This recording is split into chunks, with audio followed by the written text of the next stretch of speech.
What's up, everybody? Coffee's a little strong today. Ooh.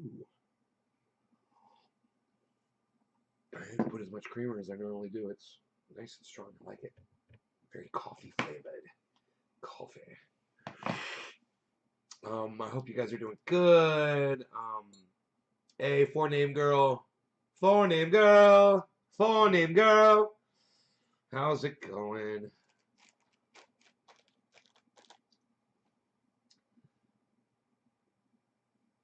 See, the plants are looking good. The OG Kush is chilling. Um, huh.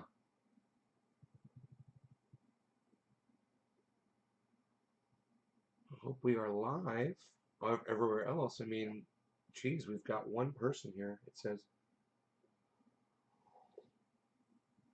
I've only got one viewer. I guess my notifications are no longer valid over there on YouTube or something.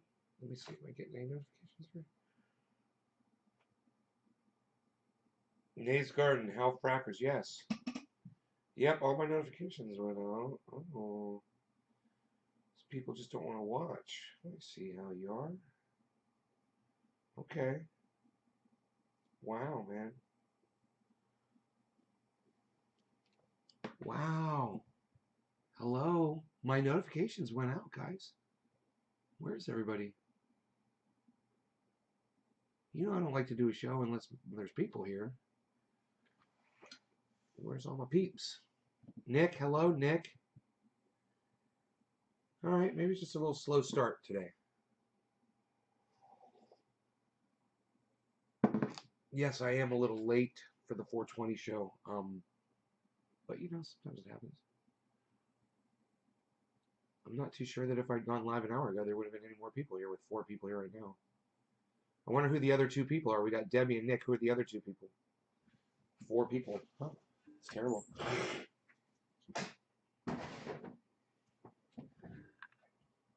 Now we're down to 3 people, and one of them's not saying who they are. And nobody is saying anything from YouTube yet.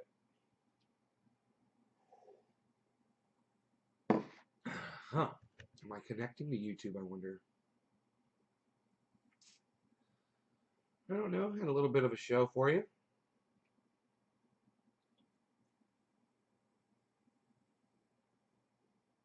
We're going to talk about geothermal fracking.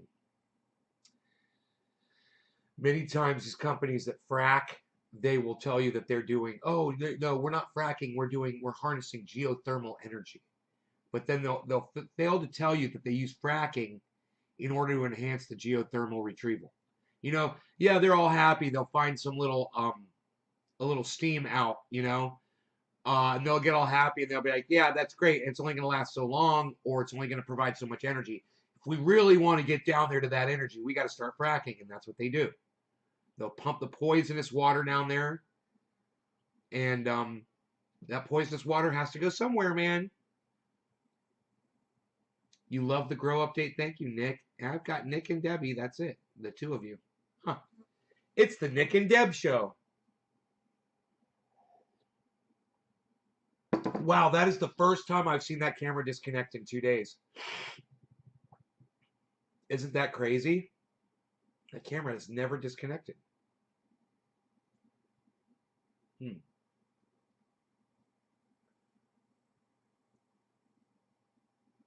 Somebody's in my grill. I better go down there with my gun. 3, 2, 1. Let's see if it reconnects here.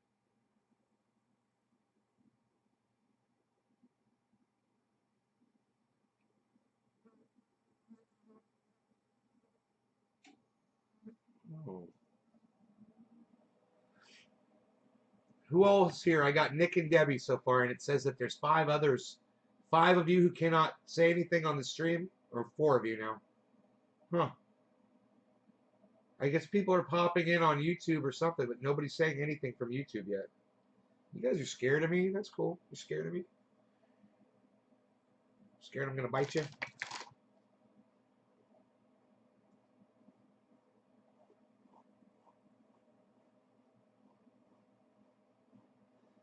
Well, I've lost connection with my freaking camera. No big deal. But it's kind of weird. It just popped off all of a sudden.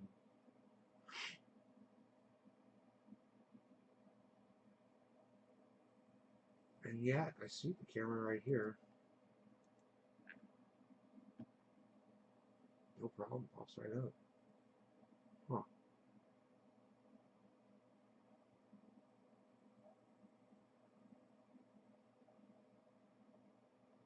It's possible the power went out down there. I'm going to have to check that.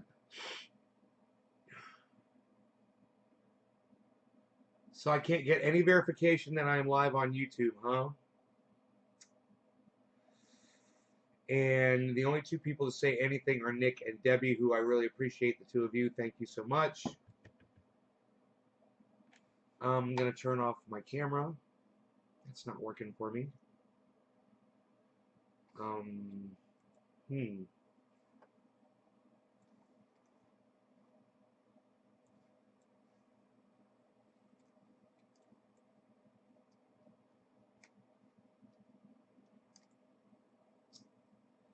It says I've got 8 people, but only 2 of you have said anything.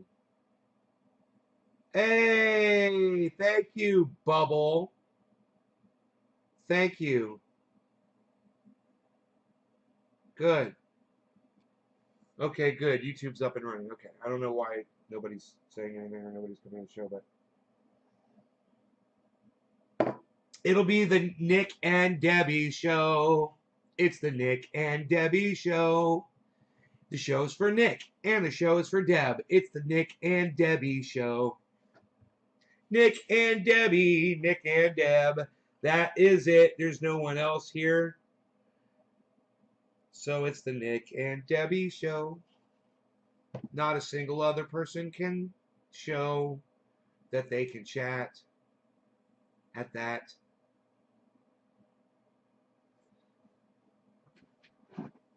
No? Oh, the cat's right here. Cat, I fed you. I want you to know that. I don't know where you came from. Dan, make it stop. It's the Nick and Debbie and Dan show. Dan Carroll, Bubble Carroll, as if I wouldn't know. This song's for Dan Carroll since he loves my singing so much. Make it stop, he says. I like that. Make it stop.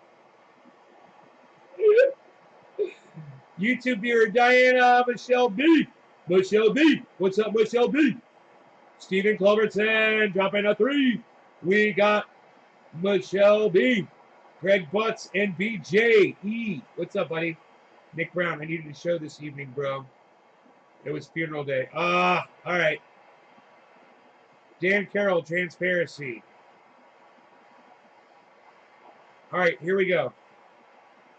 You guys that are sharing this, Nick Brown, Stephen Culbertson, this is for you. I really appreciate when you guys share this video. It's the only way we're going to get people here today, guys. Please share like crazy right now. Cheers.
$60 outside. I got to go outside and get some of that 60-degree air in my lungs.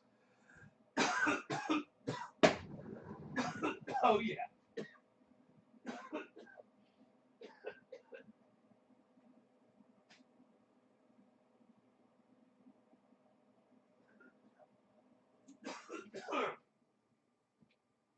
I had a bullfrog in my pond. It died.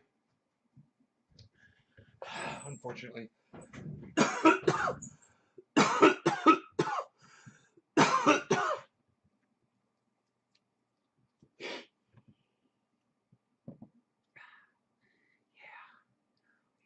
That's what I needed. I needed that in my life. Euphoria.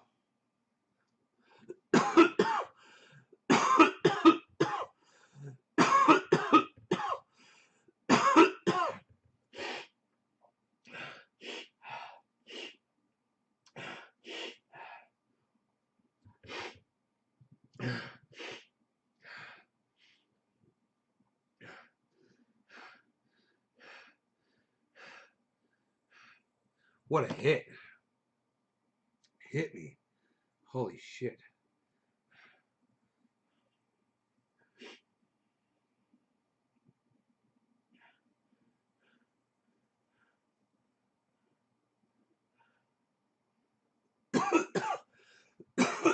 So I saw a post on Twitter, it showed them tap into some volcano and they're blasting steam out. And they say, hey, look at us. We're getting geothermal energy off this volcano. And people are on there cheering it on, going, yay, geothermal energy. And I go, yeah, it's all yay until you find out they're really just fracking. Somebody came on there and said, geothermal and fracking are two different things. I was like, yeah, it's true. They use fracking so they can obtain geothermal energy. They use fracking to enhance their geothermal mining. They'll stick a tap into the goddamn steam and it'll start pouring out. And then they'll realize that's it. That's all they get. And if they want to get more, they got to frack. You got to crack it open, man. You got to shoot chemicals down there. You gotta satisfy your bottom line, man. You gotta pay your employees. You gotta get more energy. So go get the poison water and start shipping it down into the fucking ground. Who's gonna know? They're gonna call it geothermal, and everybody will smile and hug.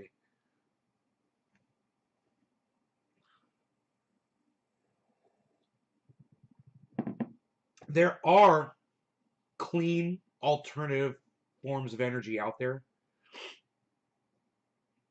but geothermal, while it sounds great on paper until you realize that they're gonna frack to do it, it's just as damaging. Causes earthquakes, poisons the groundwater. Water's gonna be a commodity soon. It's gonna start running scarce. We're gonna wish we never poisoned our water with frack water. We're gonna need that water.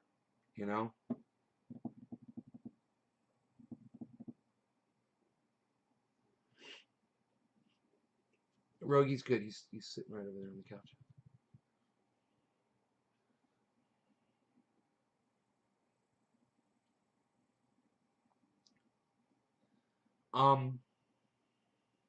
You guys, remember when you're reading stuff, articles and whatever, and you see that word geothermal, they love to throw that in your face. They think they're gonna fool you until you find out that they're fracking to do it. It's very hard to find that information on the internet because big corporations like Google, they like to run interference for big corporations like Exxon, BP, Mobil. Yeah, they do. They'll hide that information from you. Oh, I found it. I just had to type the right sequence of words into the Google search. And lo and behold. Oh, did you guys see my post on Twitter?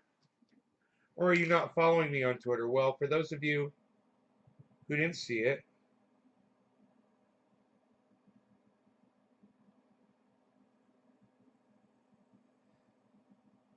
it says this. It says,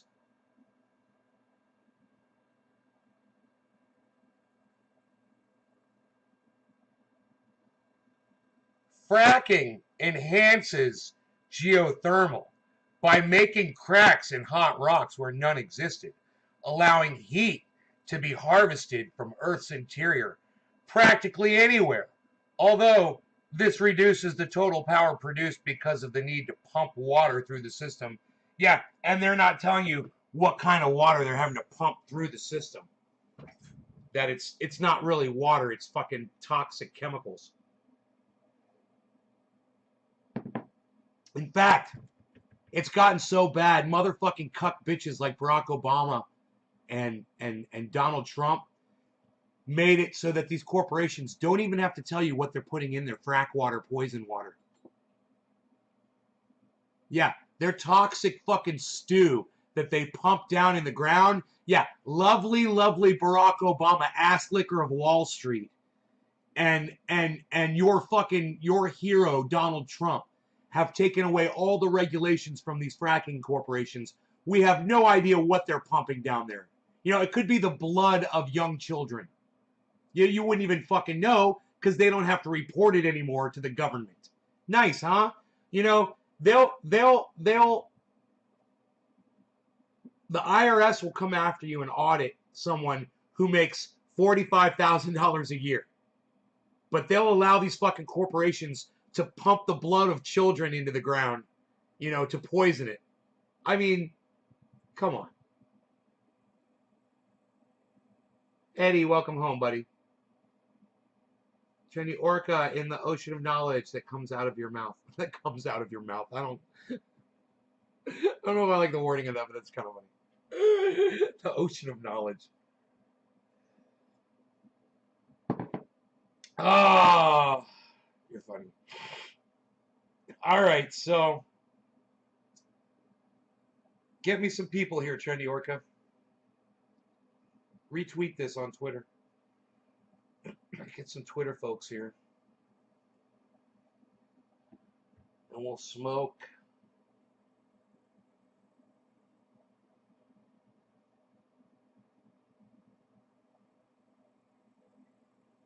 Thank you for sharing your knowledge. You're welcome, Eddie. It's my pleasure, man. You know, I had one of my shows got pulled down by YouTube and they gave it back to me. You know, I appealed it and they were like, yeah, there's no dangerous or harmful acts in this video. I was talking about corporations getting away with stuff and all they have to do is just pay money. It's like, hey man, corporations have get out of jail free card. It's called money.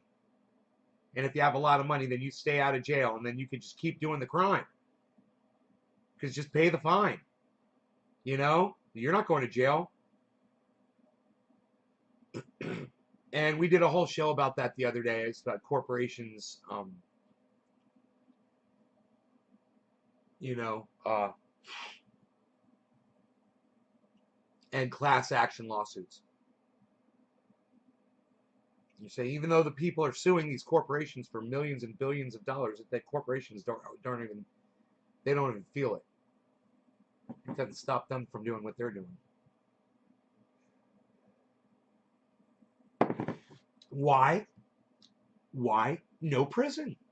That's why. You start locking people up in jail, you start locking people up in prison, and you watch how fast these other motherfuckers start towing the line. Watch how fast they start obeying the law. And watch how few of these class action lawsuits get initiated in the future. Because these CEOs don't want to go to jail. They don't mind when their corporation has to pay you billions of dollars, but they'll mind if they have to sit in a jail cell for fucking 15, 20 years like they fucking deserve. So, hey man, let's bring back jail for people like that. What do you guys say? Let's put Wall Street in jail. You know? Let's put you know, people like you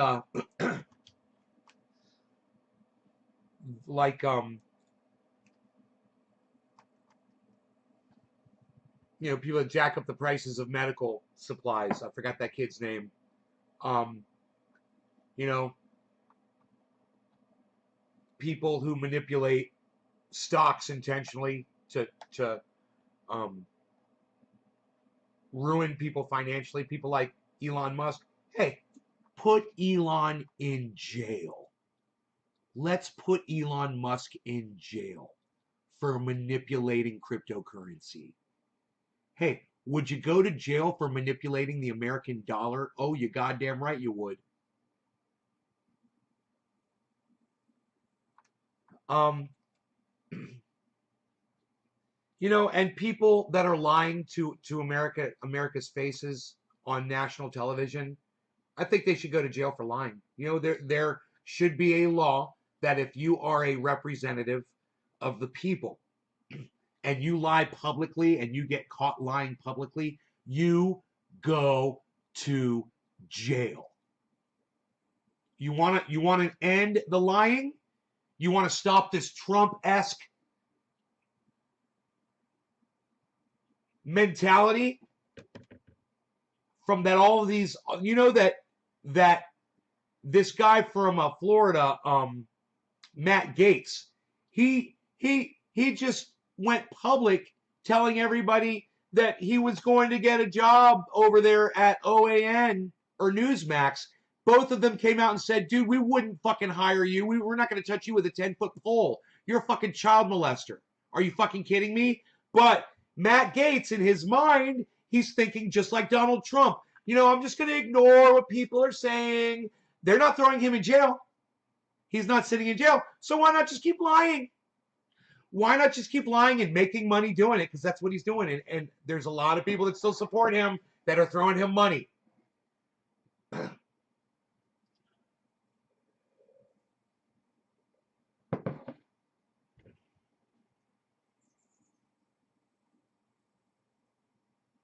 It's a federal crime. Well, when you're lying to people and it's causing them harm and it's hurting them, there should be punishment for that and it should be jail time. Oh, well, you intentionally lied. You said you offered some product, and you gave it to people and they put it on their skin and their skin started rotting off. You need to go to fucking jail. You're a fucking liar. Where's the cutoff for that? Is it because your skin didn't rot off, but somebody still lied to you that they don't have to go to jail because your skin didn't rot off?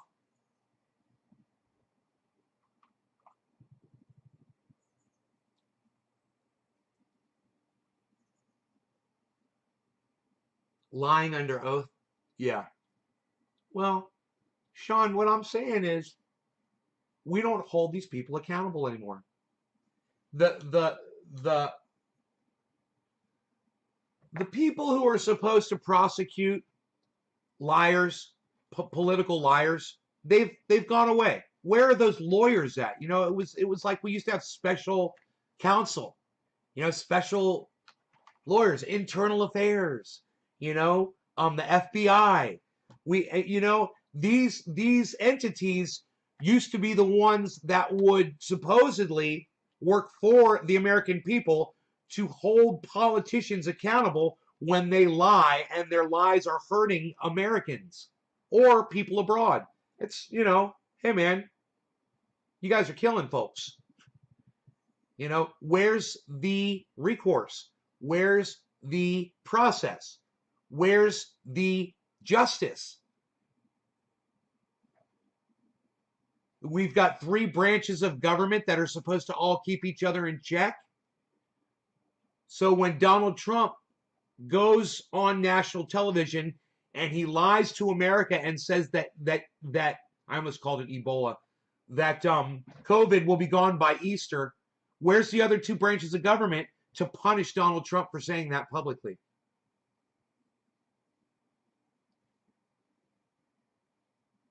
They just sit there and tweet about it. There's no remedy. There's no legal course of action to be taken.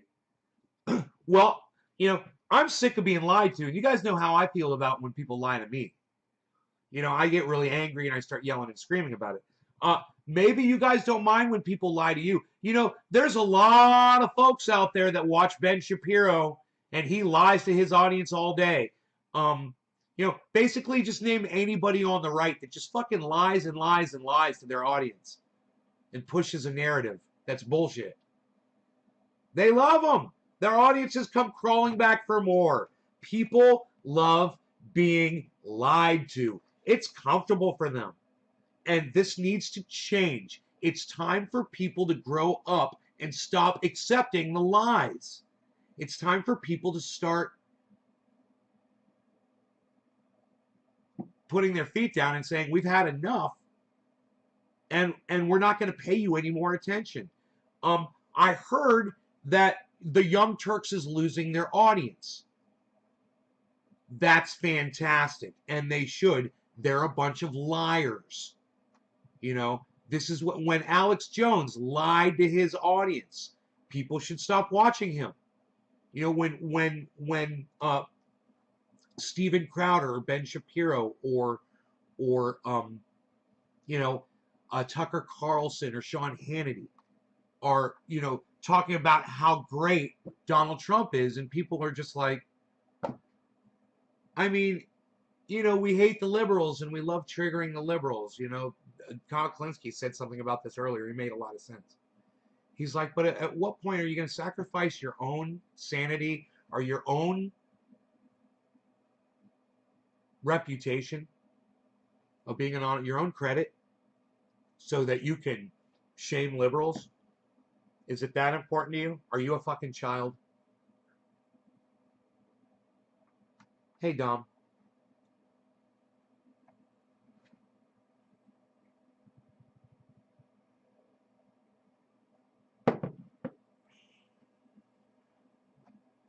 So hopefully people will start getting fed up with being lied to. And you will start ignoring people like Donald Trump, and you will start ignoring people like Matt Gaetz, and you will start ignoring people like Ben Shapiro and Candace Owens and Laura Ingraham, you know, and you will start ignoring, you know, Diamond and Silk and Donald Trump and his children on Instagram, and you'll start ignoring, you know, people like Nancy Pelosi and the Squad, you know, and Chuck Schumer, and give them no more of your attention.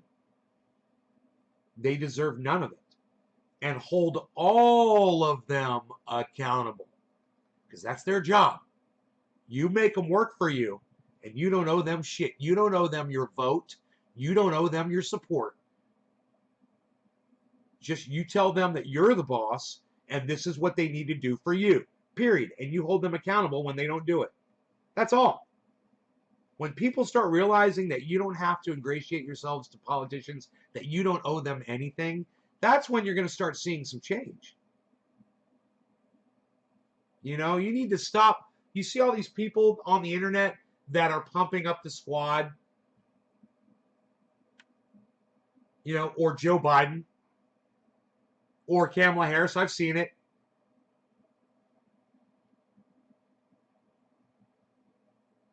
Call them on their bullshit. Call them on their. Don't be scared to do it. Just because you see a million people supporting them like sheep on that thread, be the one person to stand out and go, no, you're wrong. This is just a lying narrative. Joe Biden is a monster and everybody knows it. You know, Nancy Pelosi is a monster and everybody knows it. Everybody on the fucking right is a monster and everybody knows it. Joe Manchin is a fucking monster and everyone knows it. You know, look at what he does.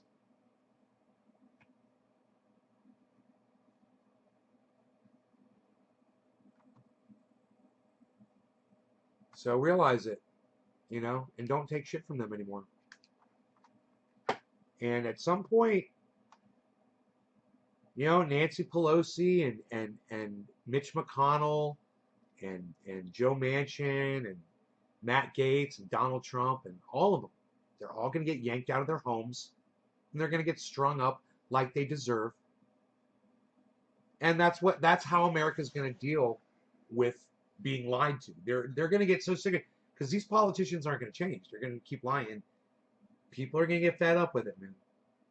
People will get fed up. I know it. And you know, I'd love to see it happen. You know, I'd love to see these people yanked out of their fucking homes by mobs of people that are sick of the lies. We're sick of being lied to. And, you know, all politicians will have to answer to the mobs for their fucking lying.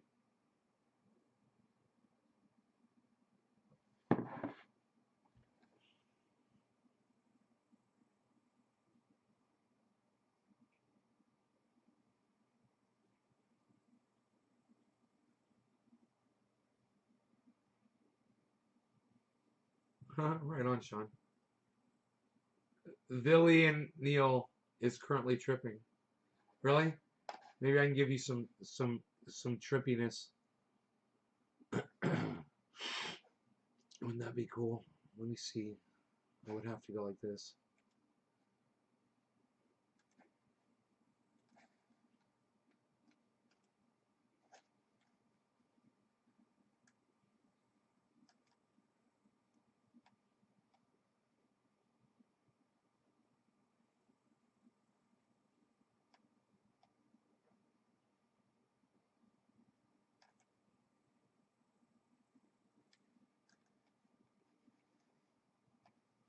That's crazy.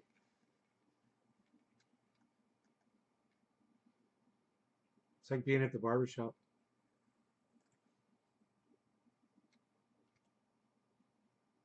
Trippy shit.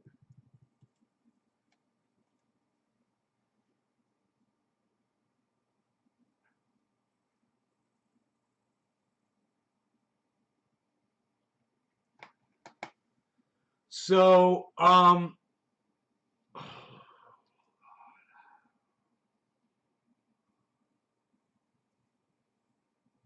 let me just collect my thoughts here for a second. Oh, let me do a dab. Top of the hour. How about that? That'll help. That'll help everything.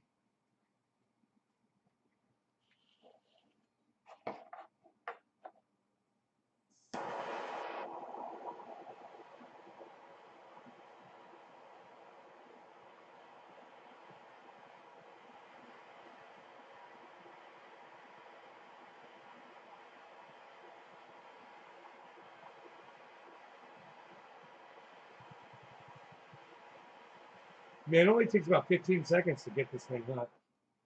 Cheers, guys. If you guys are sharing this in large groups for me on Facebook, thank you. If you're retweeting this, thank you. Karen, thank you. Eddie Haynes, thank you. You guys. Stephen Culbertson, thank you. Cheers.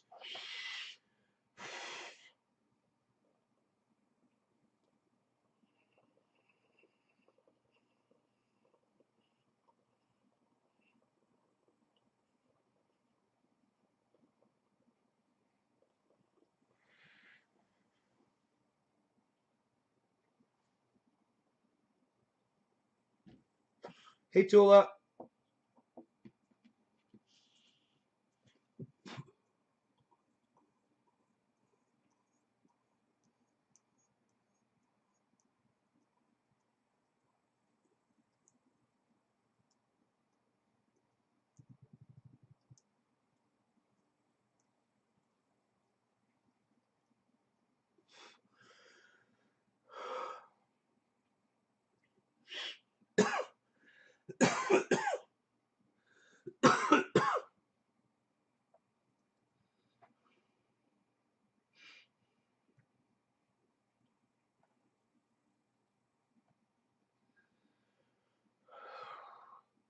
Great idea, says Sean.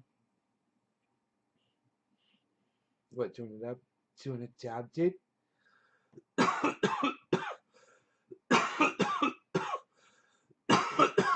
So glad I got this door open.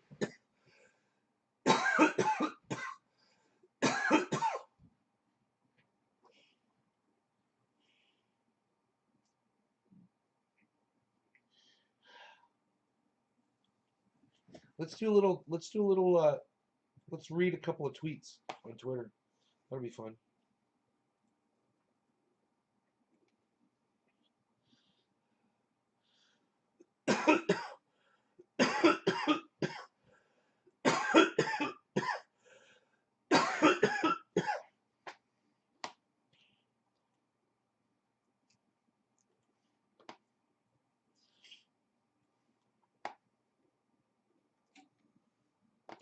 right. What's going on in the Twitter sphere?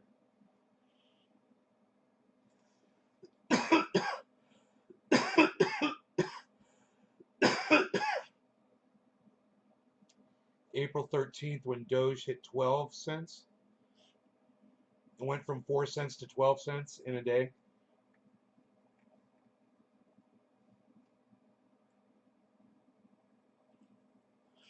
Saw this earlier, and I'd like to ask too, what radicalized you? Was there a certain point, or was it gradually?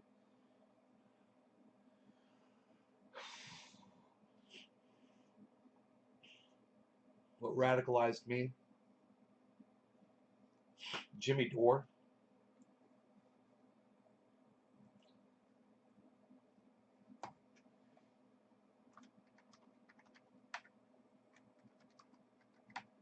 And Rob Mulligan radicalized me. It was Jimmy Dore and Robert Mulligan.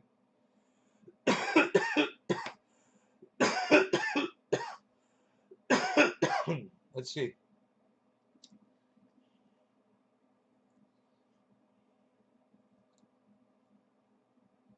This is funny. Okay, Rose says, okay, I determined the way in which I'm a hypocrite, and it stems back to my false conception that my actions do not impact other people because I don't matter enough to those people for my actions to hurt them. Man, everybody hurts everybody. That's one thing you should remember. You have more power than you give yourself credit for. Be nice and try not to hurt anybody.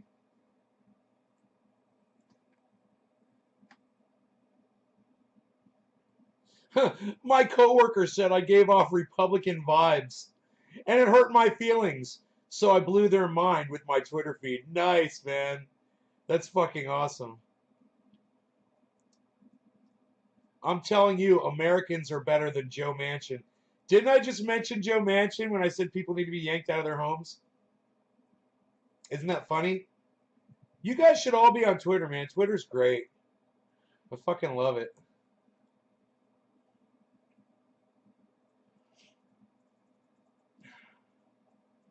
Dude, this person's got 48,000 followers. And look, this is why they only get 3 likes, 1 retweet, and one thing on there. Even though they just put this up 14 minutes ago, they're not getting a lot of play. And the reason why is this. They've got 48,500 followers because they're following 51,400 people. So they go out of their way to just go follow a massive amount of people, and these people follow them back, and none of them do anything in their feeds because they're following so many people that they don't interact with the tweets. So there's no wonder why when you look at that ratio, if you see someone and they've got 48,000 followers like this, you can't see that, can you? That's weird. Yeah, if you see someone and they've got 48,000 followers, but they're following 51,000 followers, go and look at their likes and you'll see they're really low. So just following a whole bunch of people doesn't get you action on Twitter. What you need to do is interact with people who are making sense. You like them, you retweet them when you see stuff that you like, and then you follow them. And when they see you interacting with them, those kind of people will follow you back. And those are the kind of people that will like your stuff back, that aren't following, people just to get followed back. So you'll see people like that.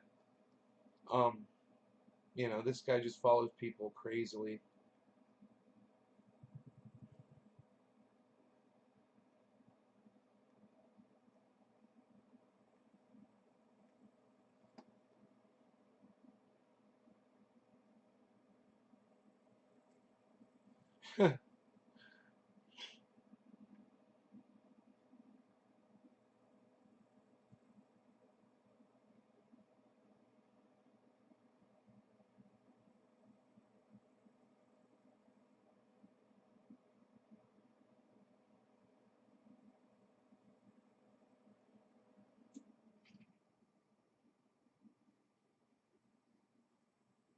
I hate it here.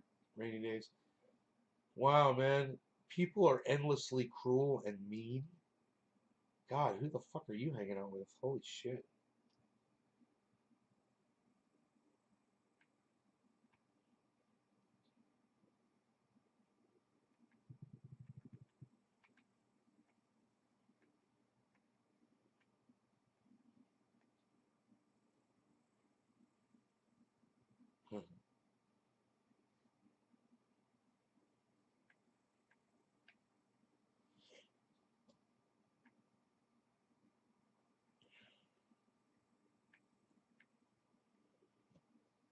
Hey, Billy.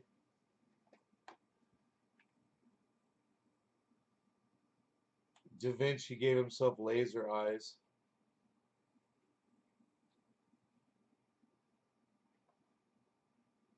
He's the guy that was telling everybody to buy Bitcoin at $1.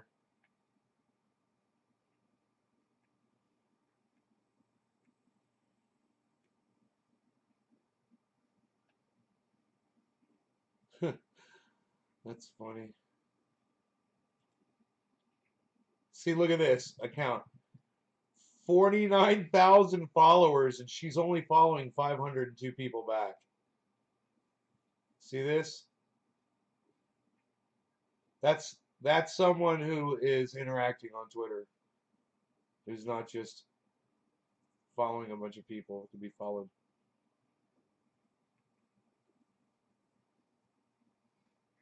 Ethereum and Bitcoin can agree on things. Liz Warren is a fraud. Exactly. I love this. I love this.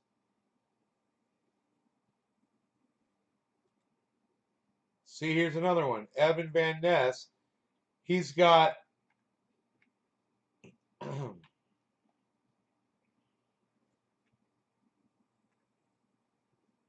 he's got 37,000 followers and he's only following 705 people.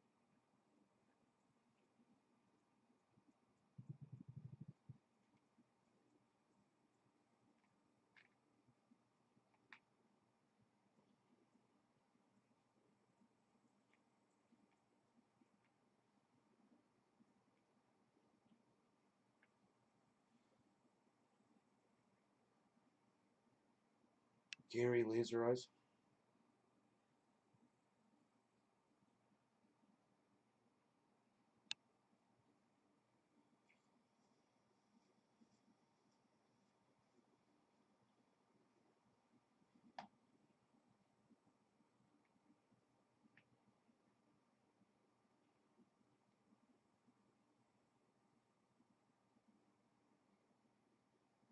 It's nice day to sit on top of a mountain and think about shit. I think that's what I'll do. I do that every day. Every day of my life, I sit up on top of a mountain. It's funny. Artsy Marxist.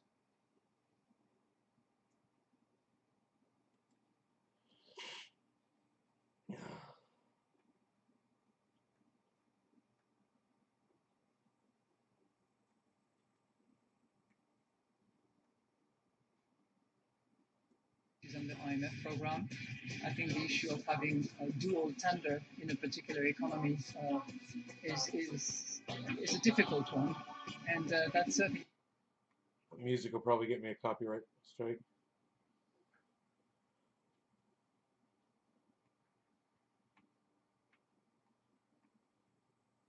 You guys hear anything about Miami? COVID in Miami?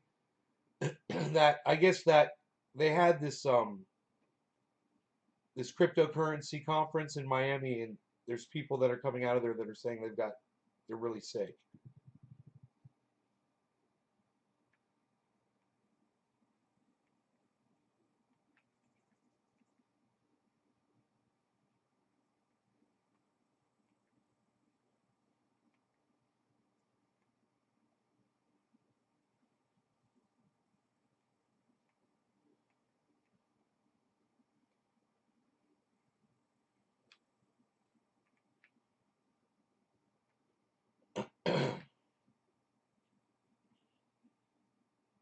Whoa, the People's Forum. What?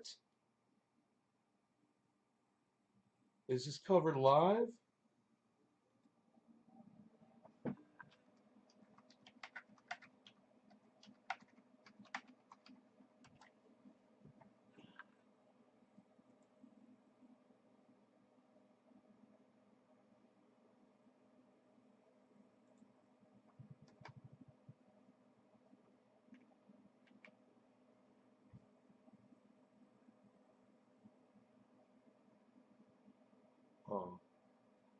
Always writhing in pain. Oh my God.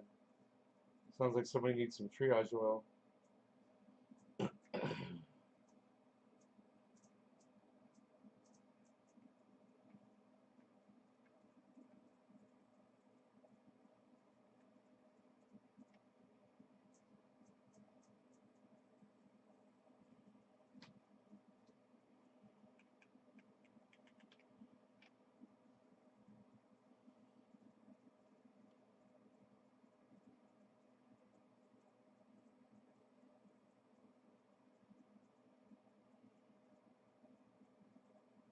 He's 7 today.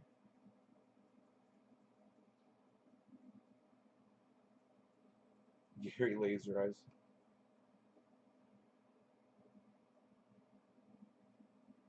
Looking for SeaWorld trainers to munch on. Sean, you're so funny. Dude, where do we see this? I want to see fucking Roger Waters and Aaron Mate. Dude, is there some kind of a... I'm going through here wondering if there's some kind of a...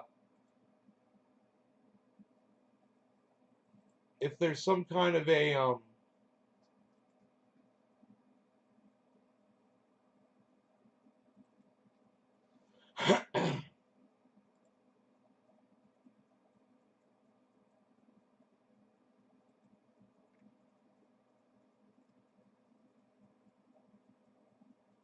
Who wants to bury a billionaire?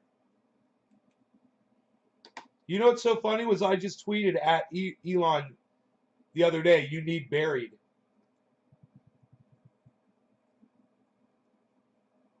I need to tell them that.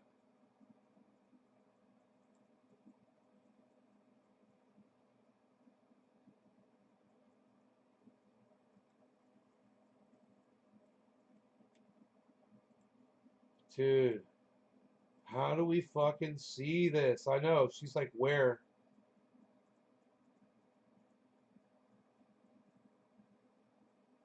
If she's always writhing in pain, chronically ill, it's terrible.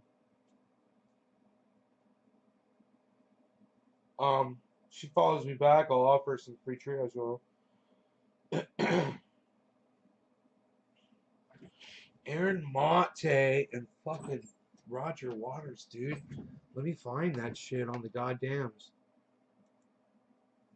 I wonder if it's out there. Aaron Mate, Roger Waters.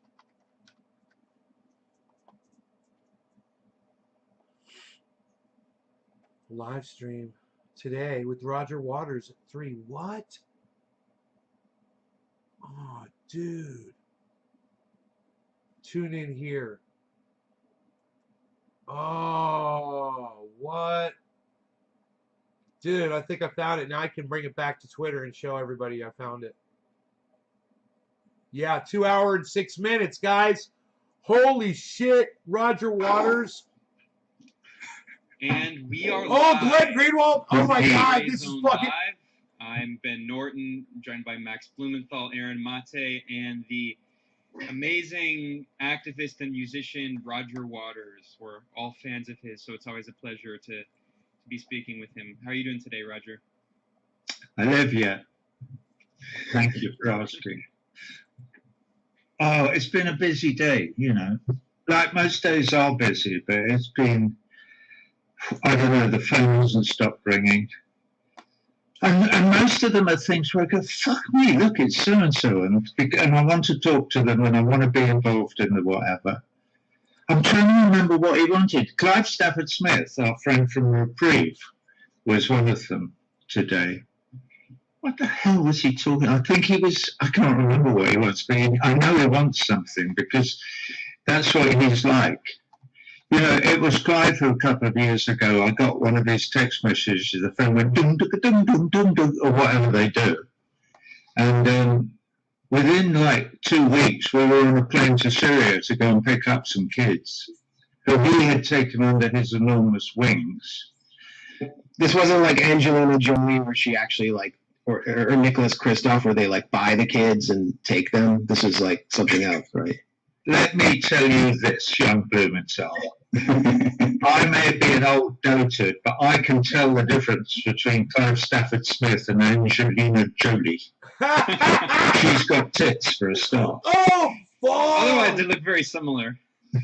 Well, man. let's not go there, shall we? No. She's more a tool of the He is global so unpolitically reptilian correct. class. I met once at a sort of vaguely fundraising dinner in some incredibly expensive restaurant in New York. And I'm pretty sure she made a point of never, ever even glancing at me during the whole dinner. I think I was sitting at the same table. It felt like intentional slight. Wow. Maybe she was just nervous. She doesn't look at tankies. That's like a policy. And like, Or maybe it wasn't political. Maybe she just has really bad taste in music. He's fucking Roger Waters. Oh, man. Are you fucking kidding me? well, George Clooney is in that whole scene too. I heard like a bunch of CIA cutouts sent him to Sudan when they started that whole color revolution operation back in the early 2000s. A friend of mine was around that humanitarian interventionist scene and told me Clooney was basically brought in, like parachuted in to be the celebrity face. Like, we need to stop Darfur. Yeah. Which was happening at a time of growing public sympathy for the Palestinian cause, because that was around the time of the Second Intifada. And you had Bush just unconditionally supporting Israel crushing the rebellion in occupied territories, the expansion of settlements, Ariel Sharon. And all of a sudden, Darfur comes along. And now the cause célèbre of Western celebrities is supposed to be Darfur. And speaking on this round, the celebrity response to the attack on Gaza. What do you guys think? I mean, Roger, I don't know. Did you pay attention to how your fellow entertainers responded this time to the massacre? Was it any different than before? Well, normally I don't speak to fellow entertainers. You know, that is a pie that I try and keep my finger out of, by and large. But just this last week, I've been in court a fair bit with my friend Donziger, and Susan Sarandon was there on at least two occasions, and I've never met her before, and it was a great pleasure to meet her. I have to say, I've always been a huge admirer, and so I can actually claim a bit of shoulder rubbing with a celebrity this last week. But in general, I honestly don't know what they do, and frankly, sort of with musicians, I've kind of given up, you know. You know Tom York, all those years ago, unfortunately, from Radiohead, yeah. 4 or 5 years ago, when I was trying to explain to him that going to play music for the IDF in Tel Aviv was not a brilliant idea, as a you know, for all kinds of political reasons, but also just describing your essential humanity. Just don't do it, you know. And he took exception with it. I don't think he likes being told anything very much. He's not very receptive to a measured conversation at all. He wrote me an email that I think he thought was funny, saying, and I only discovered later that he was just being sarcastic, that he was saying, that's it, he's giving up the music business, he's blah, blah, blah, in the face of my onslaught. But he was just being snotty.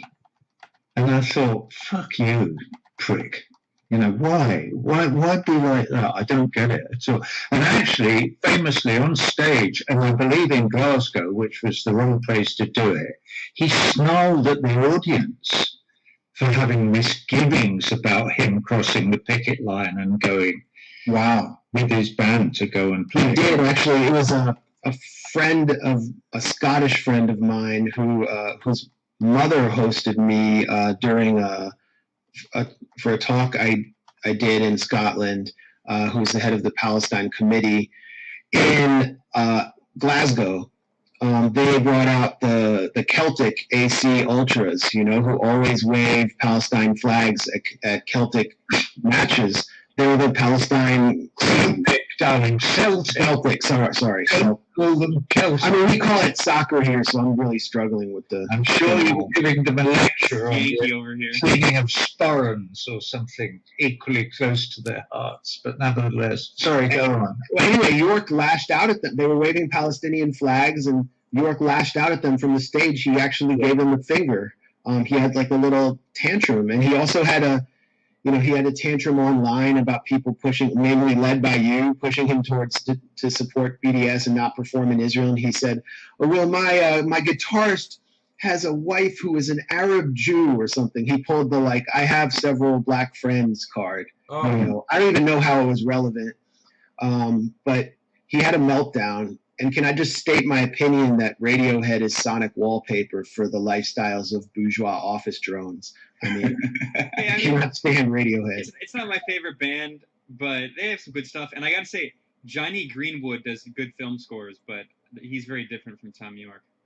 He's the one with the Israeli wife, I believe. I think it's Johnny Greenwood. It is Johnny Greenwood. If their producer is outstanding, right? Listen, you leave Godrich alone, poor little sod. It's not his fault. Although he does tour with what's his face? I can't even remember his name now, but the one with the funny eye from Radiohead. He tours with him. There's a duo, but I do sort of admire that. At least Tom York doesn't go out on the road calling himself Pink Floyd like some fat people. Yes. Well, Roger, let me ask you, as a longtime champion of the Palestinian cause, I'm just wondering your thoughts on this moment now. The Palestinian cause is revived. We saw a revolt, Palestinian unity across Israel. Your thoughts now that there's been this ceasefire declared? I was very, very happy this morning to see that there is a ceasefire that has happened now, so that I said to my missus last night, I said, "Oh my God, they can actually get a night's sleep, because I've looked at a lot of the videos that have been going around on all the things that we all look at and where we get all our information from Ben and others, and some of the little videos of frightened children listening to gunshots and with grown-ups trying to tell them that it'll be all right and calm down, when they, of course, have no idea whether it will be all right or not. Because when some fucker's flying overhead in an F-16, dropping huge bombs and bringing down, as we know, multi-story buildings and whatever, I found myself for the last 11 days in real distress a lot of the time, because like you, all of you, but unfortunately not like most of my friends in the music industry, we find it hard to disassociate ourselves emotionally from what it must feel like to be anybody, but certainly a parent, under those circumstances, and knowing that your whole family can be blown to bits for any minute just because the settler colonial aspirations of a misguided movement, in this case called the Zionist movement, that was foisted upon you by them and others conniving together, not least the United States and the United Kingdom governments in those days, and producing the Nakba and producing all of this. And it's only getting worse. When you watch Netanyahu standing in front of the F-16 with it in the background going, we're going to make them so afraid of us that they will always doff their caps when we pass by in the street because we are the master. I mean, it has the rhetoric has such close associations with the piece of history from Europe in the 1940s that we're not allowed to mention. Because I'm on Twitter apparently that's the end of the conversation. Who was it who invented the thing that if you mention the Third Reich, you lose the argument? What is that syndrome? Godwin's Law. Godwin's Law. Thank you, Ben. I knew I could rely on at least one of you. Yeah, where it comes from is the idea that in an argument on the internet, at some point, the argument will always devolve into accusations that the other side is Nazi Germany, the other side is Hitler. And I pretty just much true. It's an ironclad law of the internet. It's usually true unless the other side is NATO, in which case it's accurate to call them that. Anyway, I didn't mean to get all kind of jokey about it by bringing up Godwin's law, in spite of the fact that I couldn't remember what it was called. It's like Overton's window. It's one of those things that you need on the tip of your tongue when you're talking. Occam's razor. Oh my goodness, what's that? I thought we only talked about Drake's beard clipper on purpose. Ah! I found an audience. I love that. Yes, welcome to our manel. You'll Hope find the a sound is really okay. strong peanut gallery here. But you were saying, you were talking about your reaction to seeing the atrocities. But you were asking a very real question, which is, you suddenly get a little blip of people going, oh, this is, and then there's a ceasefire, and they go back to reading the New York Times or whatever it is they go back to doing. And actually, nothing ever happens because the government is completely intransigent. Joe Biden doesn't suddenly go, I'm not sure that killing innocent people with huge bombs is the kind of thing that we approve of. Maybe there should be, we should at least say so. He can't even bring himself to say this is criminal. Well, it is, Joe Biden. This is criminal. Those 11 days were criminal. What happened before the 11 days was criminal. It's been criminal ever since 1948. And the criminality increased after 1967, and the occupation was declared as an ongoing thing that would actually go on forever. It was all right for successive Israeli and American governments to lie about it and pretend that there was the potential for a peace process somewhere down the line where there might be two states and where everybody could live happily ever after. But certainly neither the Israeli nor successive American nor successive UK or German or French or any of the governments ever had any intention of there ever being any kind of peace. They want completely empty land for the Israeli Jews to expand into, and everybody else can die. Go away and die. And Gaza is the consequence of establishing an ethnically exclusive Jewish state. I mean, this necessitates Gaza in perpetuity. There's no way out of this situation. Well, unless the prisoners fight their way out. I don't know, bro. I don't know what that's he can make it into a golf course. Obviously, you have to get rid of the Arabs, but why not? Be I'd ask him a lot of questions about being in Pink a bit like the east of Scotland. Get rid of the Hebrides and all the people, and just turn it into a resort. That's obviously what to do with the third world. Well, Thomas Friedman said, they failed to become Dubai on the Mediterranean. After Israel pulled out, they failed to be Dubai on the Mediterranean, as if they weren't under siege. Trump Tower was just going to go up in the Jabalia refugee camp, and everything was expected to be fine. And because they didn't become Dubai on the Mediterranean, they deserve to be besieged by Thomas Friedman's logic. Well, I should just give Thomas Friedman another 20 or 30 Pulitzer Prizes, and maybe a statue in Washington on the Mall or wherever they put statues of people like that who pretend to be attempting to understand something about what's going on in the world, when actually all they're doing is feathering their own nests. Unfortunately, I have no time for Thomas. I didn't have notifications. Well, and also making up stories of things that cab drivers told him that actually never happened. Really? That's Thomas Friedman's main skill. Well, he doesn't engage with real people except when he's, going from the airport to his compound. And so the taxi driver is his sort of liaison to reality. And so it's sort of like this ongoing joke about Tom Friedman that he's constantly quoting taxi drivers when he's not talking about some tech startup entrepreneur in the United Arab Emirates who wants to open up to Israel. And speaking of understanding things, I think we have Dr. Mate here. There he is. All right.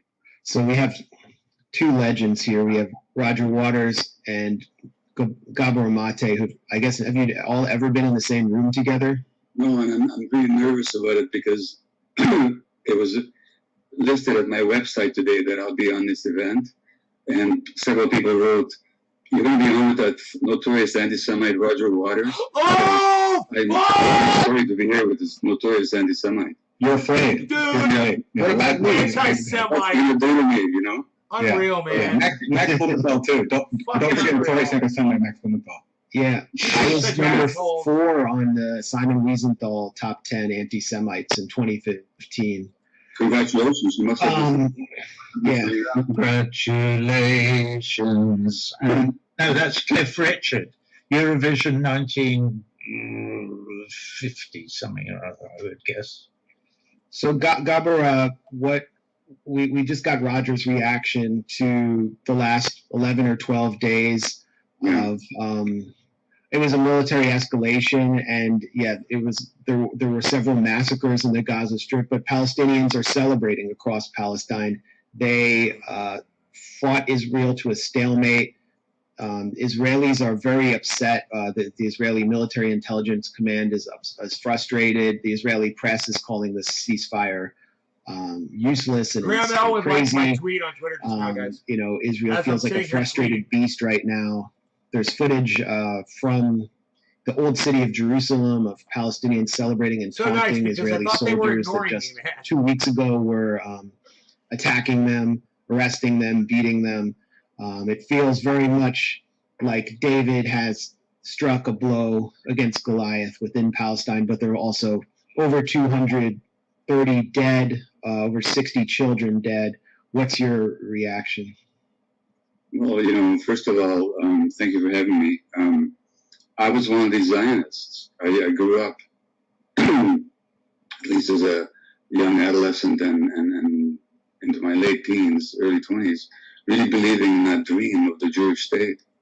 And of course, missing from that dream was the nightmare that was being inflicted on the Palestinians to create that Jewish dream.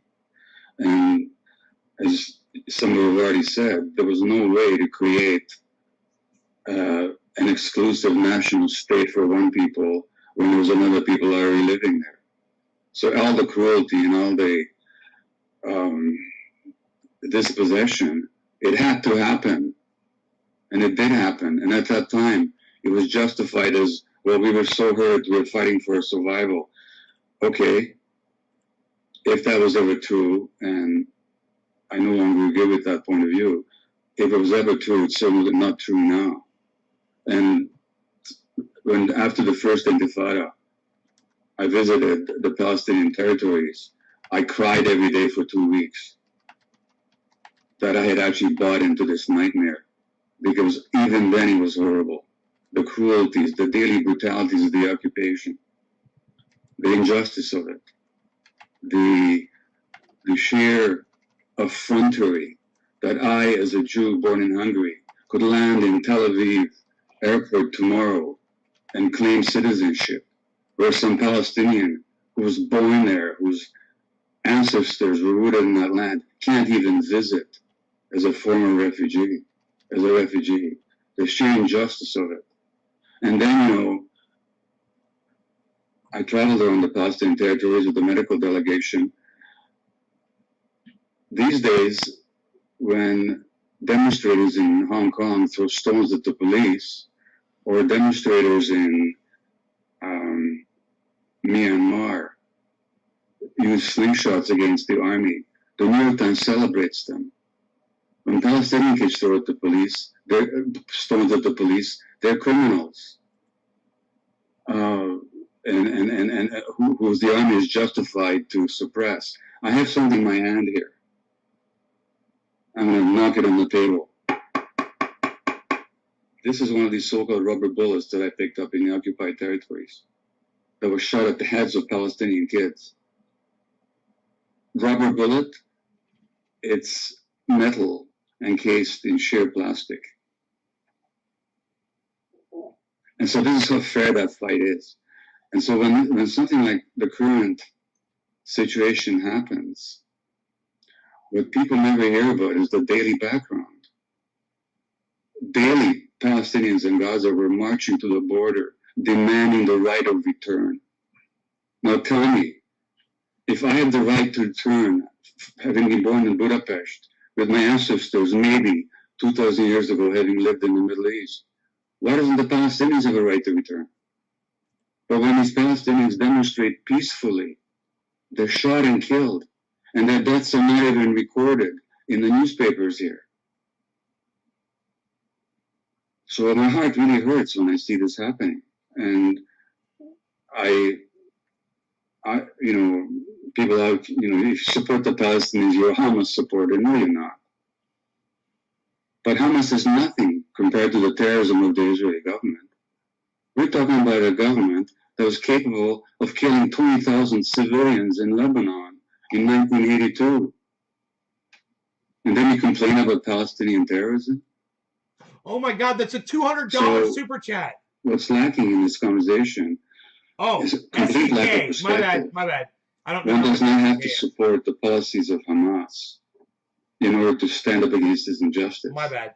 Nor does one have to support the policies of anybody to admire the resilience of the Palestinians as a people. Can I ask a question? Yeah. Could I go? All right, this is my question. Why haven't the Israelis, or a few of them all, figured this out? Right. What is it that prevents them? I mean, clearly they're hell-bent, and I use the word advisedly. It's called rage. It's hell-bent blind on the rage. maintenance of this and it's groupthink. Religious supremacy. Because the Jew is the important word in this. Groupthink, man. Of course, it's that's why I'm an anti-Semite, because I would even use the word Jew in a conversation. But I only bring it up because they have this national law which says that Jews are superior to everybody else, and so they frame their laws to make certain that they remain supremacist. And Kyle Kalinske agreed and said that. 2 weeks ago, I got a phone call. The exact same thing. Somebody was collecting funds for the Jewish National Fund. We watched that earlier on our show, right here. The fund buys land in Israel, Palestine, and sells it only to Jews. Now imagine if there was an institution in Canada that bought land and sold, and then sold only to whites, sold only to Caucasians, sold only to men. We would call that a racist organization. But what am I understand your question. So here's what, there's two streams here. It's not just religious. I mean, religion is that extremist religion is an aspect of it, but there's much more to it than that. First of all, and this may sound controversial, but part of it is Holocaust trauma. I mean, that Holocaust, that genocide really was one of the most horrible things that ever happened to any people in history. And my grandfather, my grandmother was killed in Auschwitz, and so was I nearly as an infant. And so for people to say, I'm going to do whatever I can to protect myself, and I'm going to be the biggest mother on the block, so nobody can do this to me again. That's a kind of natural reaction. I can buy into it. But there's much more to it than that. Because what you see happening in Israel, Palestine, happens in any colonial state. The same thing happened in South Africa. As soon as you have a colonial settler state that displaces the local population, pursuing those colonial policies will make you into a colonialist, make you cruel, make you unaware of the other person's point of view.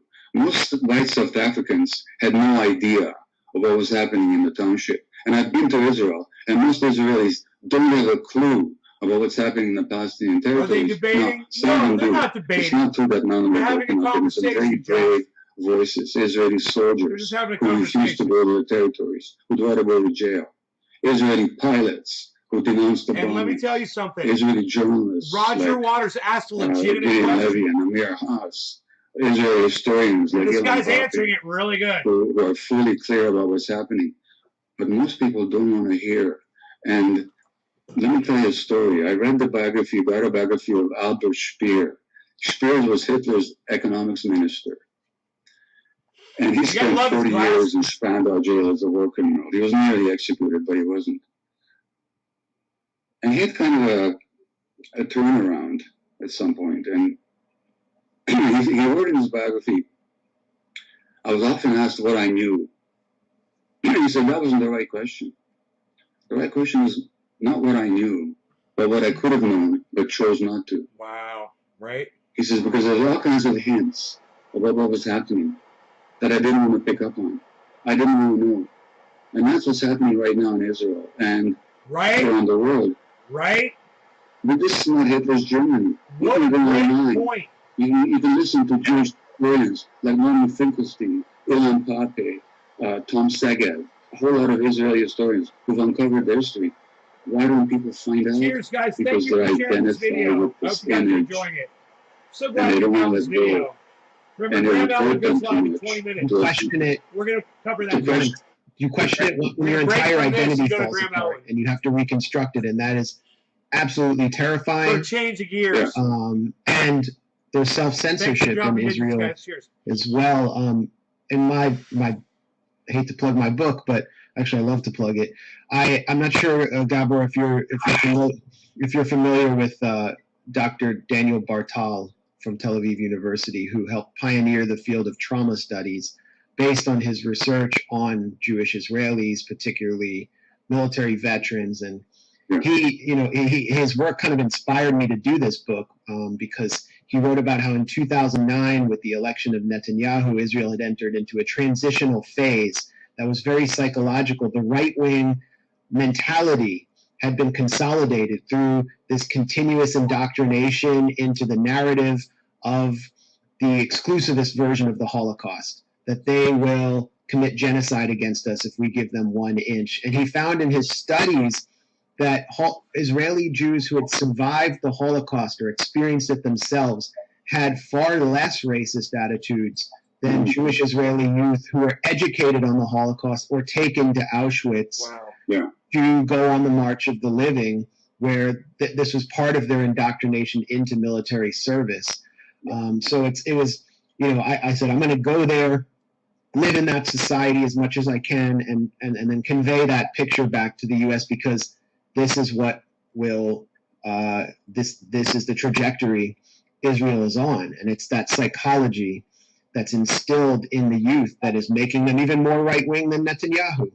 Yeah, well, they grow up under a certain ideological in a certain ideological framework in which the Arab is less than human, in which the Arab has no history, in which the Palestinian has no existence other than as an enemy. Then they're indoctrinated in the army. Then they're taken on this morbid, the March of the Living, as if somehow what happened in Auschwitz could justify what they're doing to the Palestinians. And they buy into it. And, in the Jewish community here in Vancouver, it's an almost impossible conversation with a lot of people. A lot of really good people are so threatened in their identity that for them to even consider Palestinians as legitimately suffering This is and true. legitimately I've resisting experienced that this suffering, myself. it's impossible for them. That's And true. unfortunately, of course, it's not just a question of Jews or non-Jews. I mean, the media, for its own imperial purposes, Thank you, Josh. does not particularly support people fighting against oppression anywhere in the world, unless the oppression is done by one of our enemies, in which case we're all in favor of them, like in, say, China.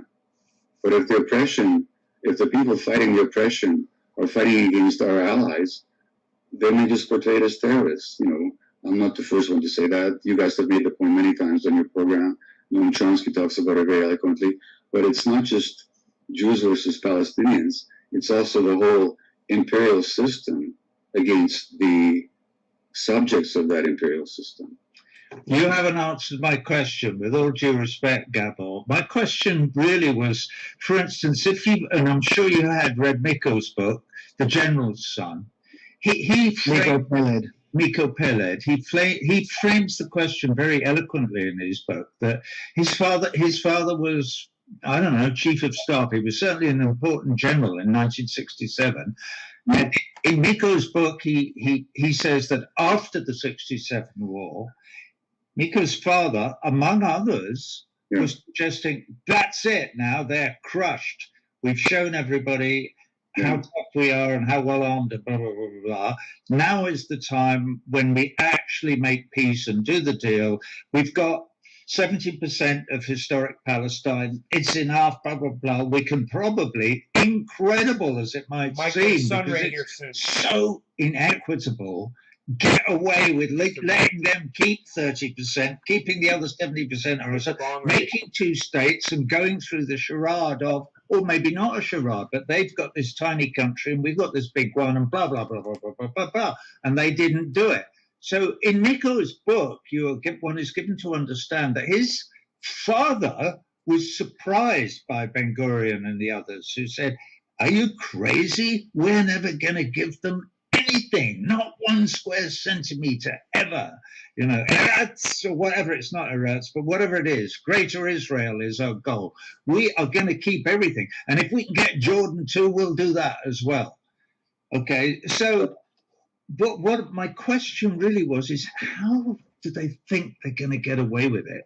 So when I do my little TV appearances here and there, and particularly during this last 11 days, I find myself getting heated because I empathize with the Palestinians whose children are being killed every day, and saying, making this speech, but kind of saying, Zionism, the settler colonial experiment in Palestine, has failed. It is over.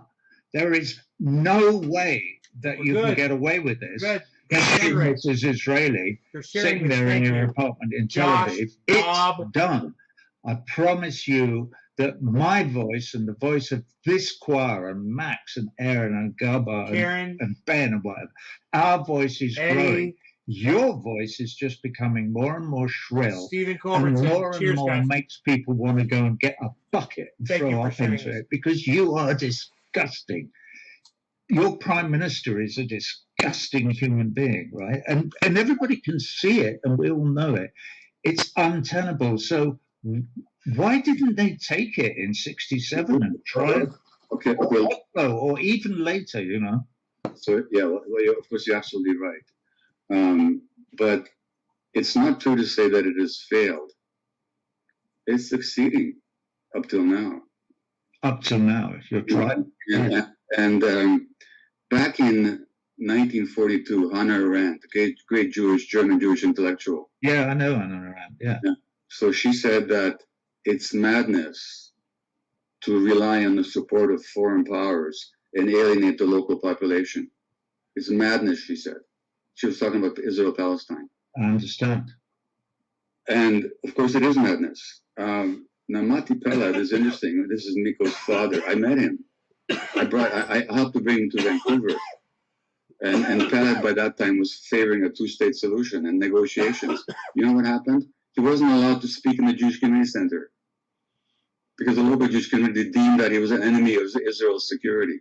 Here's this general in the Israeli general staff was an enemy of Israeli security, and the local Jewish community knew better what Israel needed.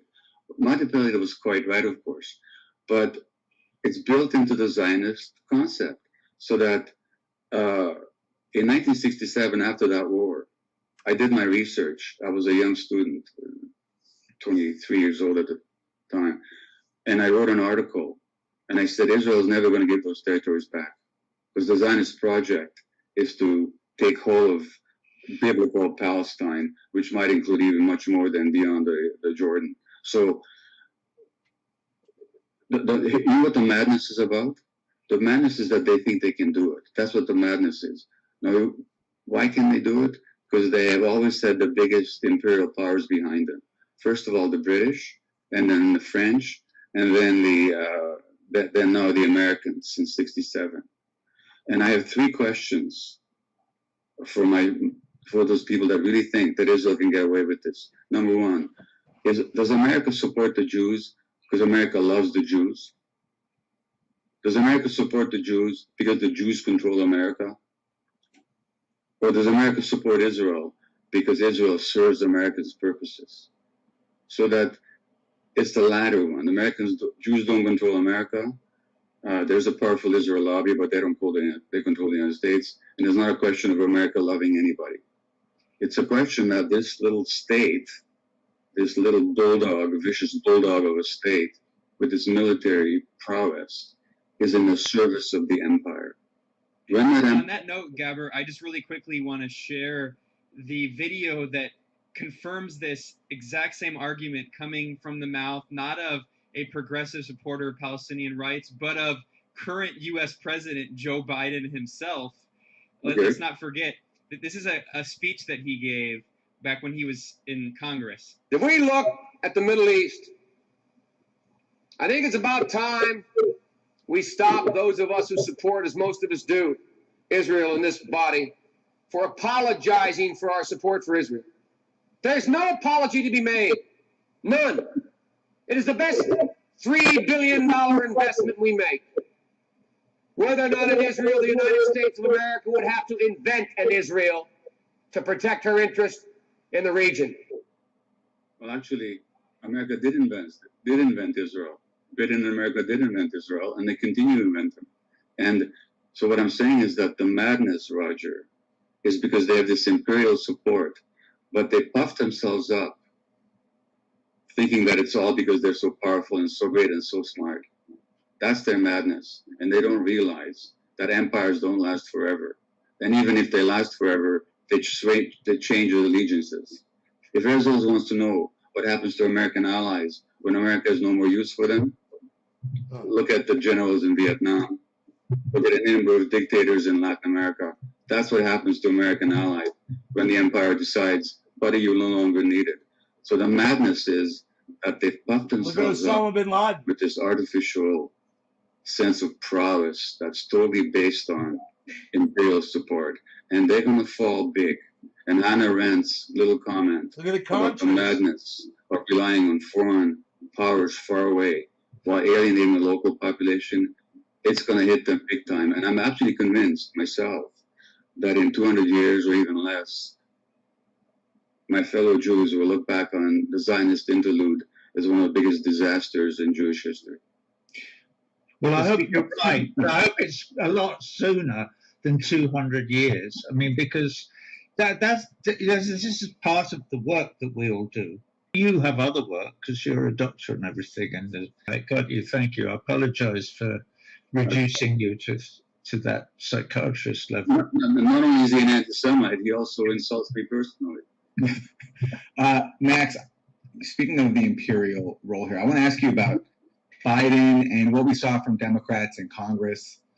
I'm curious your thoughts on it. You know, back in 2014 during the Israeli massacre that summer, even Bernie Sanders was defending Israel, sunlight for a bong hit. and condemning Hamas. That's what he's focusing his energy on. Fast forward to now, it's a lot different. Democrats are expressing publicly some words of support for Palestinians, not going as far as we would like, but still expressing strong words of support. People like Chuck Schumer, who, you know, lifelong defenders of the Israeli government, saying nothing. Chuck Schumer, you know, who says that the Palestinians don't understand the Torah, and that's why we don't have peace.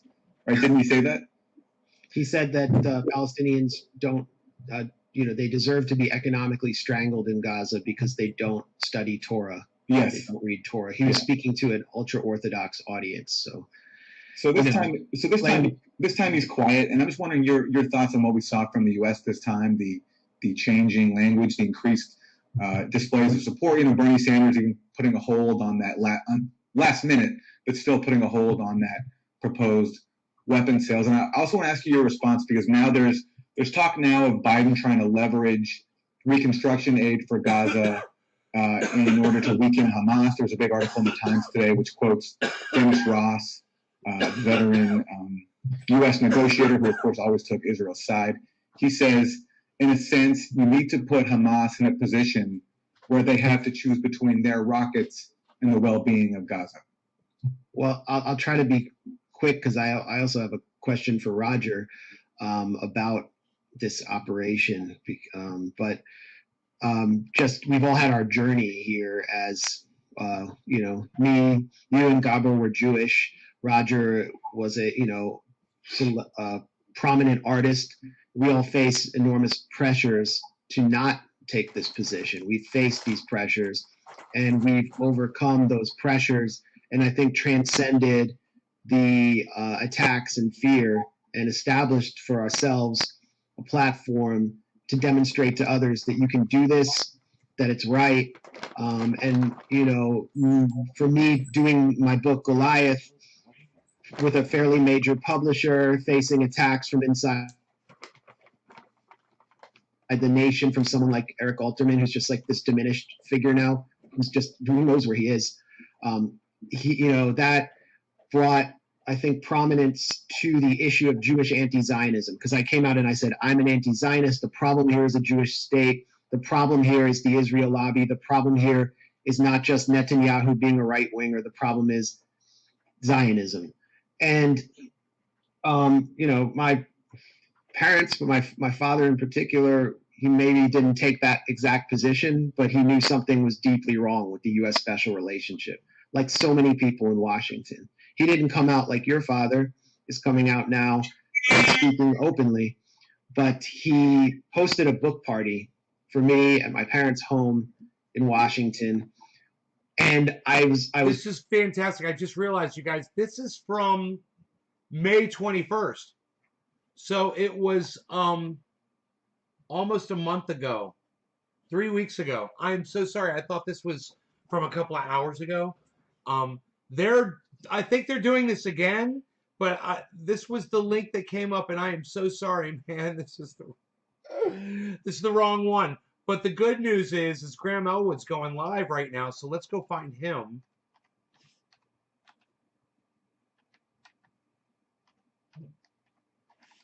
Because I said as soon as Graham goes live, we're going to him. So let's go to Graham.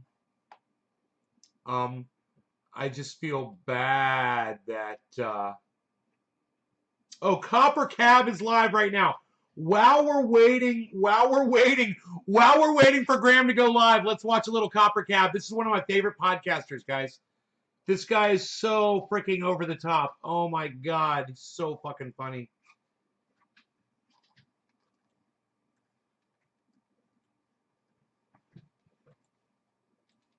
I'll be over here refreshing this. That's your new sex toy. Mima likes to choke and spit on my cock.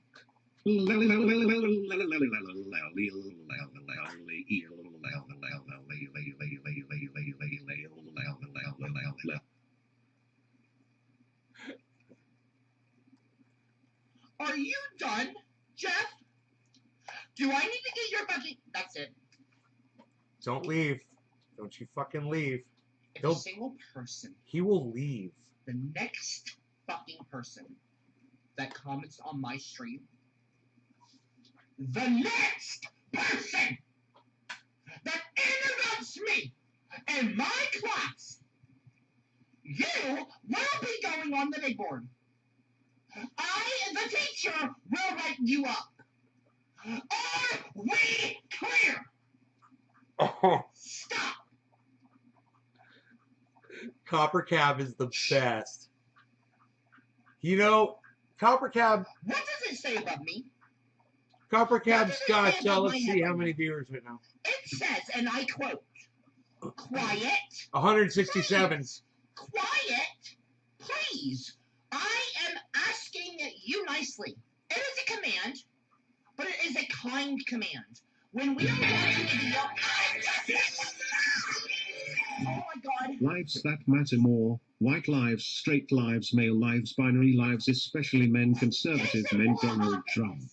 Lives that matter less. Black lives, gay lives, Asian lives, non-binary lives, liberal lives, Joe Biden, Alexandra Ocasio-Cortez.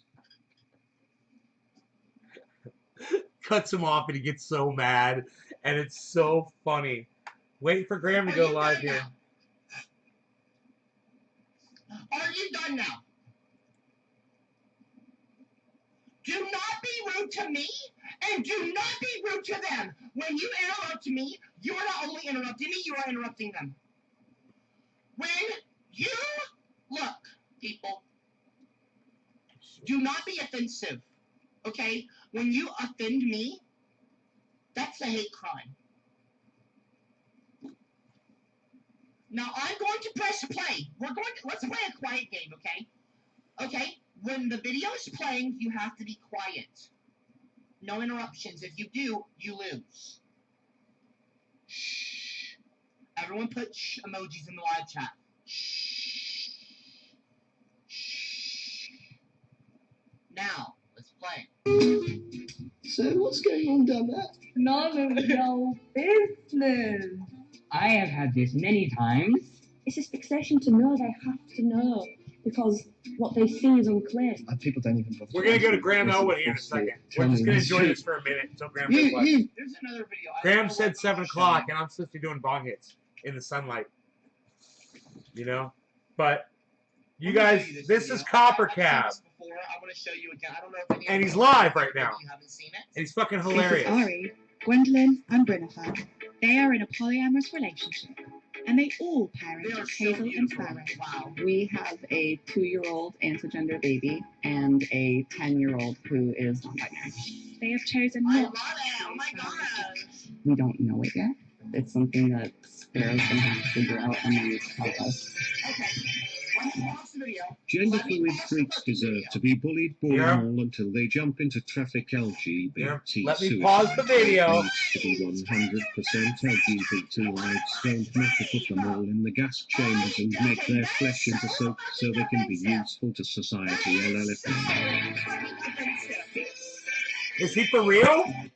Mima choking and Well, spitting. he Face cross-dresses. turning red. Yeah, About to pass out. Gasping he for wears air. makeup and Now wears turning blue, choking on my cock. ladies' clothing. Spit Mima. Oh yeah, that's my girl. Spit on it, girl. Now breathe.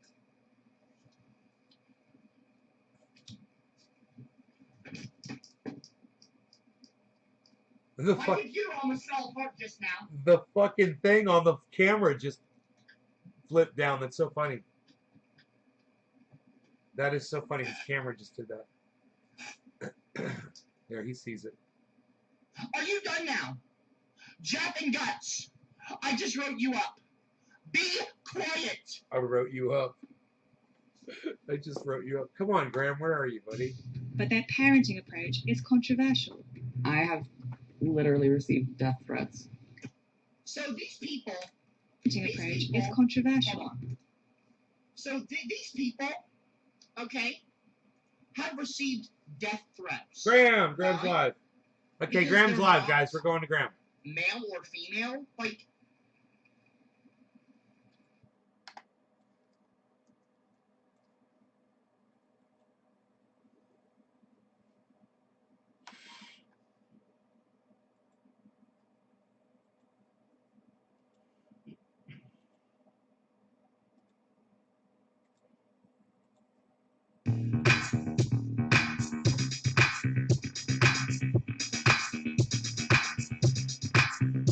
All right. Let's see. We've got 12 people.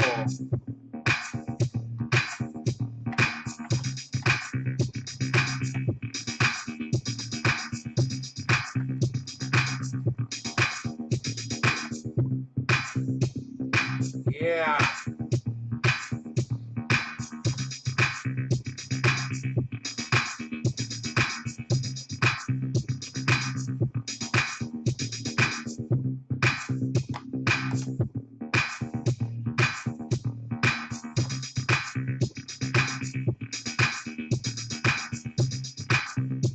Oh, bitch. Bitch. Bye, Joe. I'm going to sit here and jam out for 8 minutes while Graham gets ready to go live. You know, it's not cool. He said 7 p.m., then he put the fucking timer on.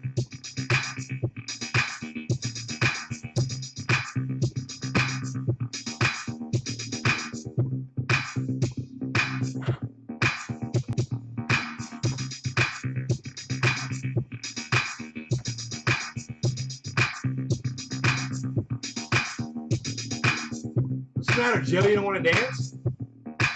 You don't want to dance along with the rest of us?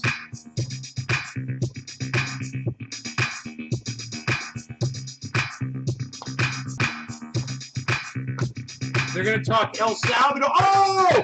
They're talking Bitcoin with Rosie Tran, Joe. Joe, the show is about Bitcoin. Don't leave. How awesome are we?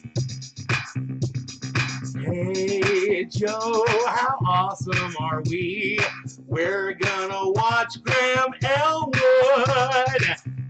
And Rosie Tran talking about El Salvador and Bitcoin.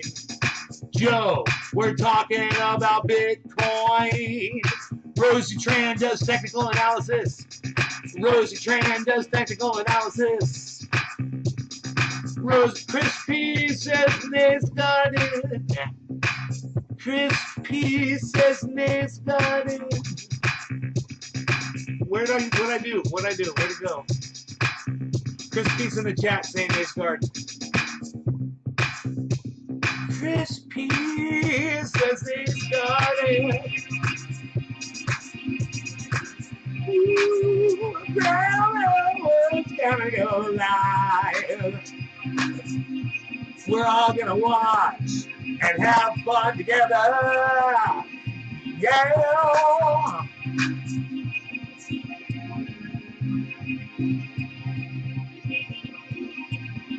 Hey, Enoch, what's up, buddy? They're probably gonna do technical analysis of Bitcoin, Joe. You know? Listen, Joe, the market got a little crazy. I really want to hear what she has to say about Bitcoin. She knows what the fuck she's talking about. She's been involved in Bitcoin for a long time. You know, I've only got into it since February, bro. And I really want to hear what she has to say. I would think that you'd be patient, chill, have a whatever you're having, right? Give your wife a kiss, tell her you love her, and, you know, let me do a dab. It's 7 fucking 10. Hey, it's 7 fucking 10. Oh, we're gonna get high. It's 7 10. This music is really hard to follow. I'm having a hard time.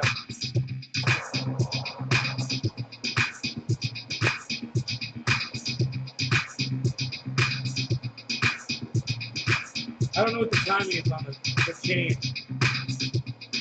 See, it's tricky.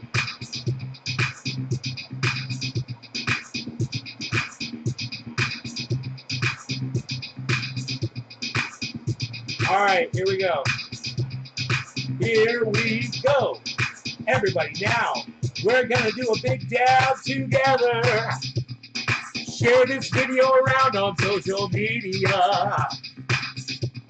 Cheers, everybody. Thanks for sharing this, seriously.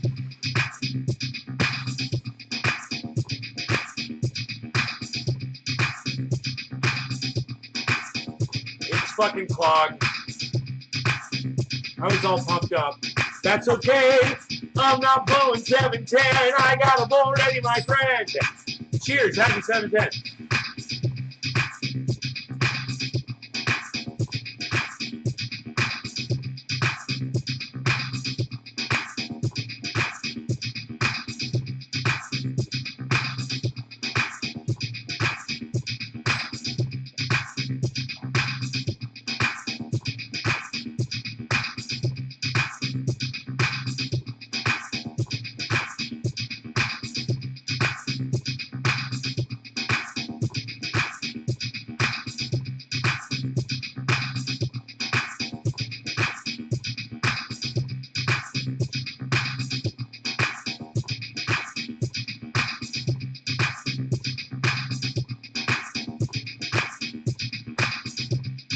Man, this song is just playing over and over again. It never ends.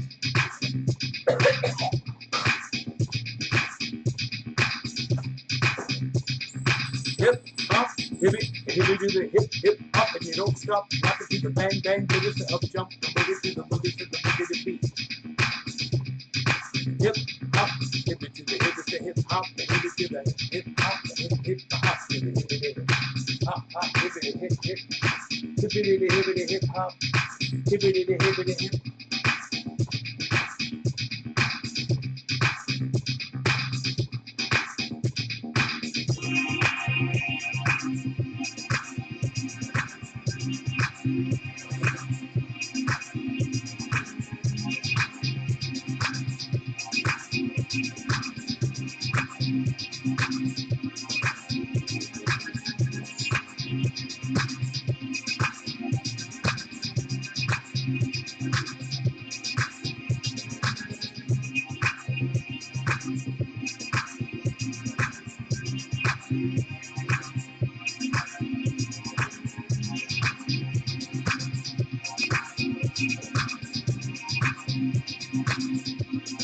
I want him to address the idea of a $70,000 Bitcoin to the same stock market. Okay, hey man, I'll fucking chat at Graham Elwood and I'll ask him that. He's going live right now. I'll ask him that. They're cool, bro. They'll address the crowd. There's only 58 people watching right now, homie. You know, if you want a direct link,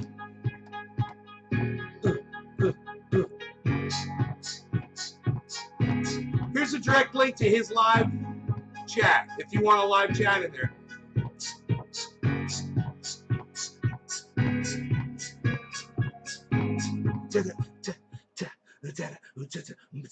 What is up, Yo. citizens of Gotham? How are you? My name is Graham Elwood. You are watching the Political Vigilante. It's a little after 7 o'clock Pacific time on Thursday, June 10th. Hello, everybody in the chat. Shave the knuckles for Garden is here. justice. Tweet Kate, Gamer for Life. The gang's all here, everybody. Thank you for watching on YouTube and, of course, everybody watching on Facebook Live and over on the Rockfin, baby. That's how you can support what we're doing. Thank you, Bill Nye Highest Guy, Doc Terminus, and Lucky Burrito A&M, and everybody else over at the Rockfin. Hello. Hit the like button, folks. Share this out on your social media. Oh, yeah, like. Rosie Tran is going to be joining us in a little bit, probably closer to 7:30. Okay, 15 minutes, buddy. Yeah. We were going to do Ron tonight, but he had a thing that came up, couldn't do it. So Ron, but I wanted to bring Rosie on anyway to talk about what happened in El Salvador with them. I did a video on it last night, but adopting Bitcoin and what this is going to mean, and I wanted to bring Rosie on, who we've had her on the show numerous times to talk about crypto and Bitcoin in general. So that'll be really a good. I did have a good Thursday. I got a lot of work done in the morning. Ron and I locking down tour dates. That's great. I don't want to tease anybody, but Saturday, September 11th. Hey, Gamer for Life. Yes. Tickets will be available probably by the end of the month. Ticket links are going to be up probably by the end of the month, beginning of July, for this tour that starts in September. Looks like San Francisco, September 11th. Sacramento, Sunday the 12th. We were trying to get Sacramento on that Friday, but none of the venues lined up correctly. Everyone's trying to figure it out. So we will be in NorCal Saturday, Sunday. Those ticket links are coming soon. We're looking down Tempe, Arizona is locked down. Whoa, man, I might go weekend visit in them. October. Looks like we're going to do In Tempe. We're going Sacramento. to try to get Tucson. So it's all coming together. My young Gothamites. No Denver show, unfortunately. Just the way the timing schedule is, I think like Denver, Colorado in general, might be tough. We're not gonna be able to get to it. We're gonna do the West Coast in September, and then in the first weekend of October, we're gonna do Arizona, and then we're gonna fly to Chicago around the 8th or 9th of October, and then we're gonna hit the Midwest, the East Coast, South, the Carolinas, Florida, Atlanta, Mid-Atlantic states, and then up through there. So, Wisconsin, Minnesota, places we've done before. So Colorado's a little bit of a tough, because we've got to get, obviously we would do Denver, but then trying to get other venues in other cities like either Boulder or Colorado Springs or something like that. So Denver might be a little tougher. And then we'll probably do just a separate one-off in Texas, maybe November or so. We'll just go to Texas and hit Dallas, Houston, Austin, maybe San Antonio. We've never done San Antonio. We're working on Boston. We're having some.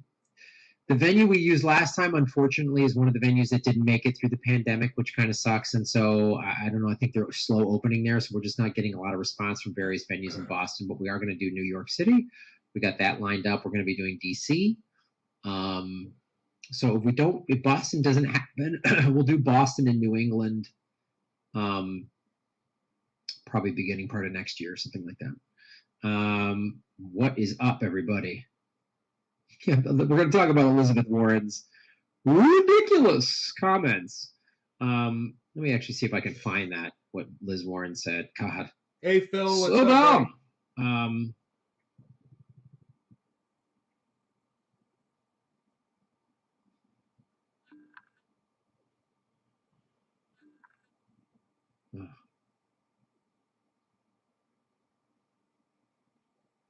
Let's see if I can find that.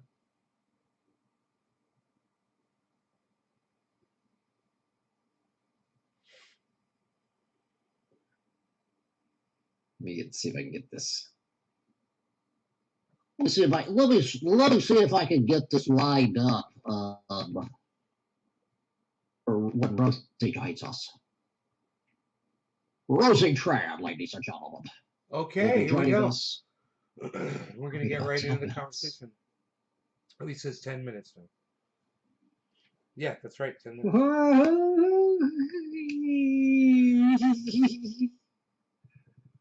Oh. Look at him, he's so weird.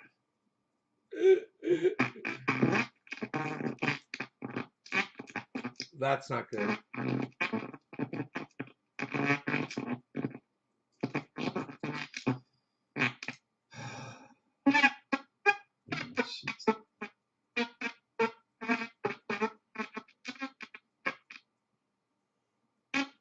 Is that your new theme music, Graham? Someone said. That's funny. This keep happening. Why does this keep happening? Why does this keep happening? It shouldn't be happening. We shouldn't be having a sound issue because this cable is making it. Doesn't make any fucking sense at all. No, it doesn't make sense. That was See what this dummy's gonna say.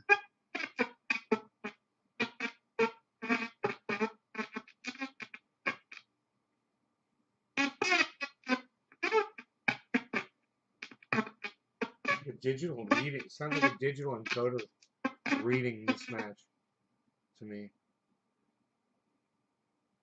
This is such a fucking problem.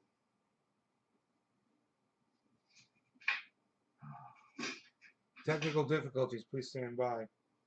Hold on. I'll be right back. That sucks. Man, that sucks. Holy shit. Chris P says it's karma. I was a bad man. That's funny. Not at all, Chris. Not at all, buddy.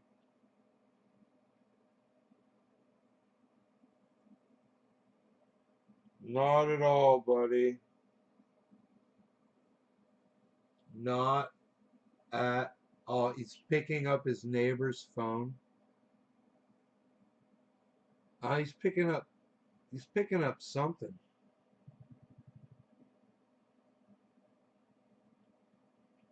But there's some guy said he wanted me to unblock him. Yeah, I need to unblock some people, man. Let me do that while we're sitting here waiting. I got some people to unblock.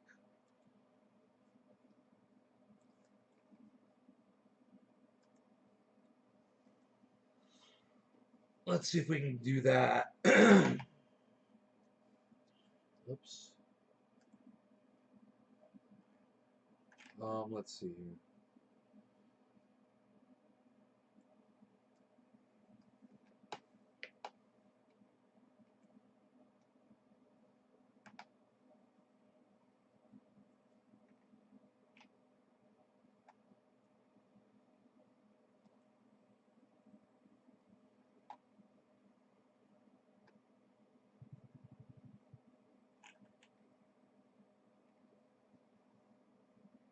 All right.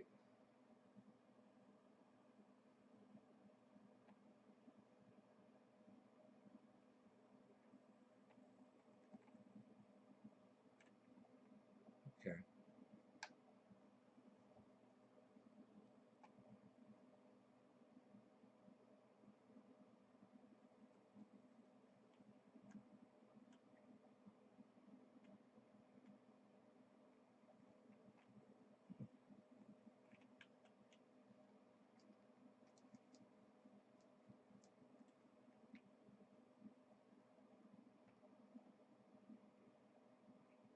Chris P. Unblocked. um.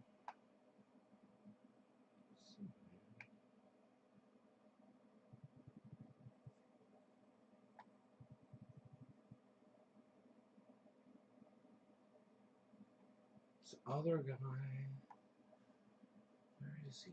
He's got to be right in here.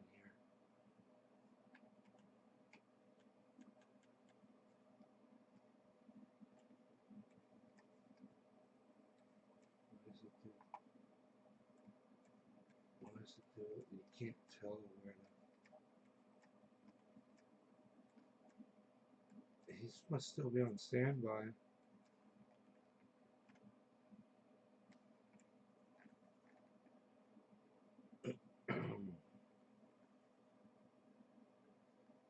Dude, I just got rid of that one.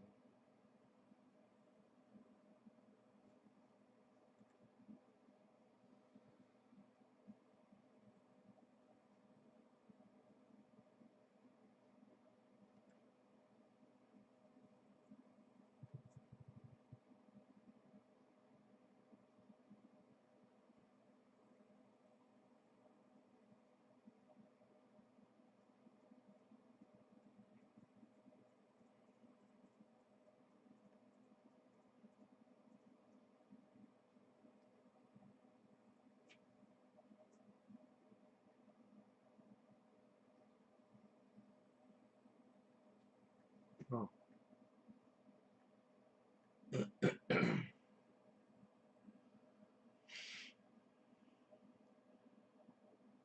just really weird, man. Oh.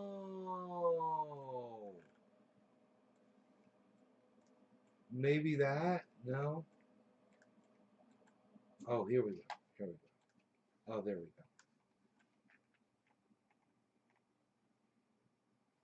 Heavy P. Cool, I was looking for that.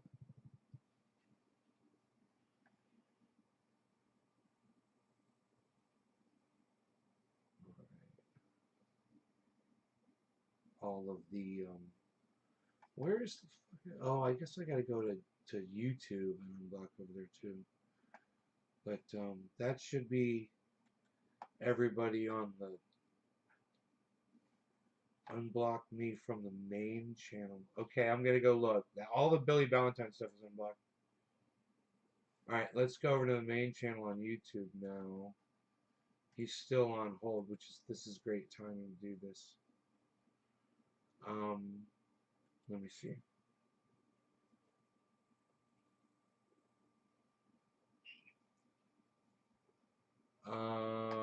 Main channel, go here, go there,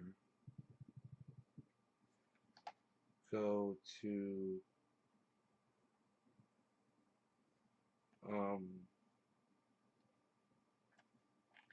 settings, right? Let me know, everybody. I gotta do this test. Can you hear this? I'm gonna share this real quick. And just tell me if you can hear this Liz Warren babbling nonsense.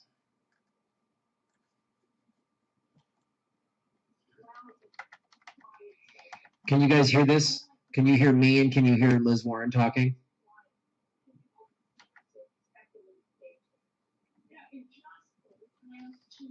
Barely.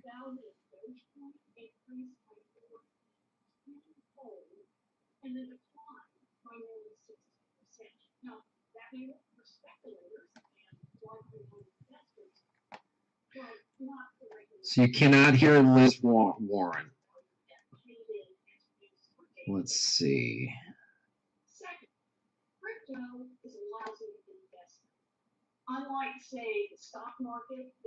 How about now? I'm perfect. You can hear it barely. Is this better? I just increase. My audio is good, but no to Liz.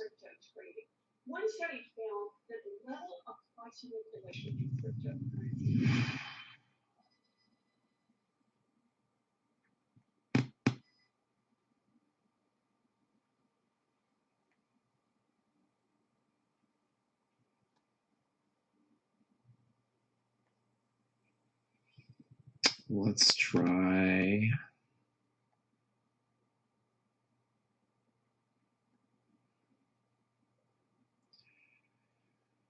Let's try this.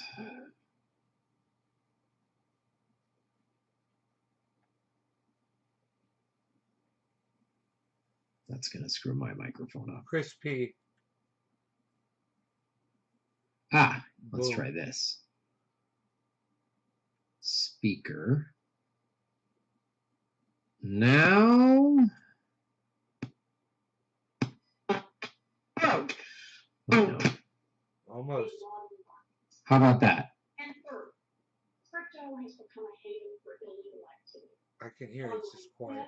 Drug trafficking, ransom attacks, and other illegal activity. Can you guys hear that? Not as anywhere near as loud as you. Yeah, not. I don't need your opinion of her. Can you hear her, Kate? Can we hear? She sucks. What's her opinion of her? Can we hear Liz Warren saying bullshit? Still low. All right. So just in the past few weeks, Okay. cryptocurrencies made it possible for hackers to collect ransoms. God, she's so fucking stupid. I can't even listen to this. She's so dumb. Last week, hackers.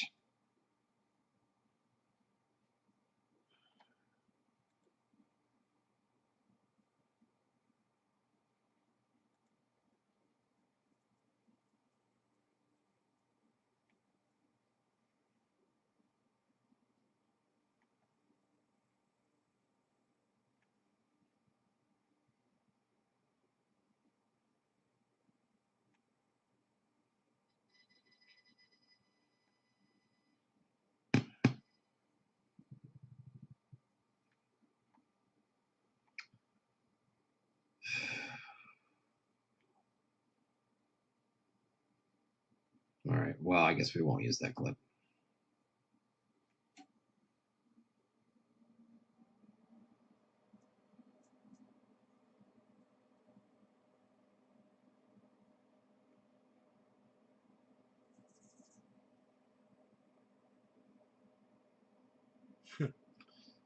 All right. Let's try this real quick. We're going to bring Rosie on. Get rid of Liz Warren just spewing nonsense. All right. Let's bring Rosie. Hey, can you hear me, girl? Yes, I can. Let me just let's make sure we can hear. Just tell us a little bit about yourself. I want to make sure my audience can hear you all right. Okay, so I am a comedian. I'm a crypto enthusiast, investor. I've been talking about Bitcoin and cryptocurrency on my podcast since 2013, although I wish I would have invested a lot more back then. But I'm really glad I saw you playing the Liz Warren clip, and I'm really glad that you were talking about that because the misinformation online is perfect. All right, we're gonna get into that in a second. Okay. All right, great. Can you hear Rosie a lot? Awesome. All right, good.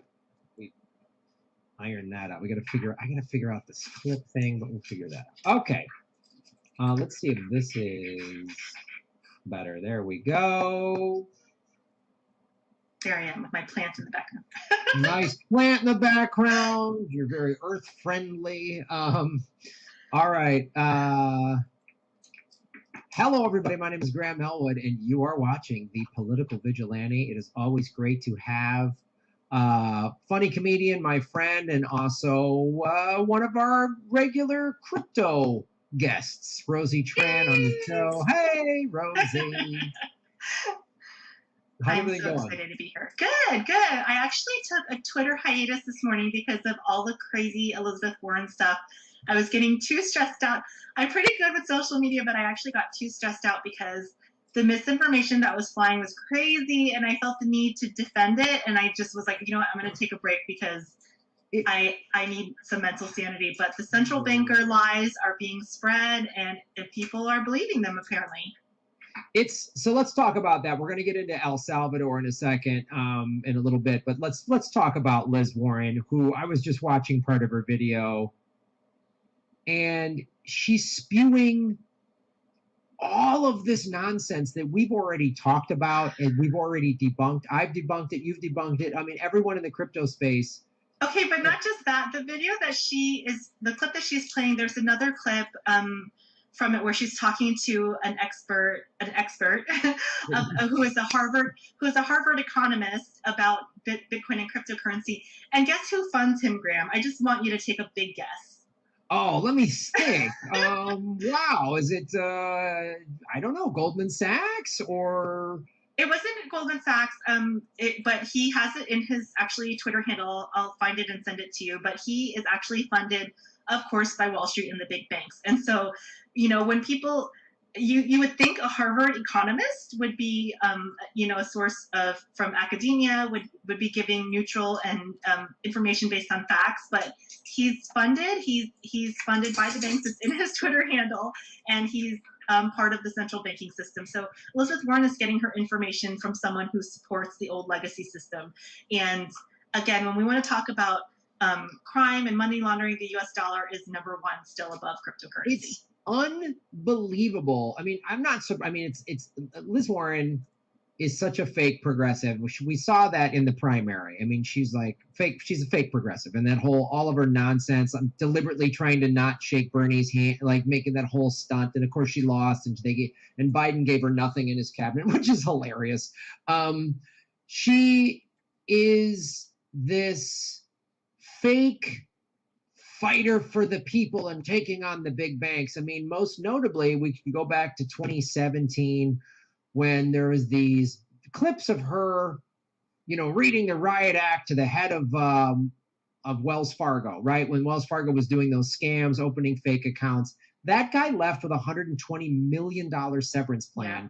She didn't prosecute him. She didn't do a damn thing. She just gave him a stern talking to. So this is her sort of role as this imposter to let people believe, well, Liz Warren, she's fighting for us. So she says Bitcoin's a fraud. I really believe it. And it's like, it's all that crap we've talked about. It's used for money laundering and fraud. And it's like, oh, they're right. The US dollar, no one's ever used it for bad things. It's Again, I don't know if you know this, Graham. She used to be a Republican. She switched to the Democratic Party. So we know that she's already, flip-flopped. She started as a Republican. And now apparently she's in bed with the big banks because her crypto expert, again, is funded by Wall Street and the big banks. So how is that a crypto expert? Are you talking to people in the cryptocurrency community? You're not, because if you spoke to anyone in the cryptocurrency community, you would know that saying that Bitcoin is bad for the environment is, one of the biggest lies. It's actually, now they're going towards clean miners.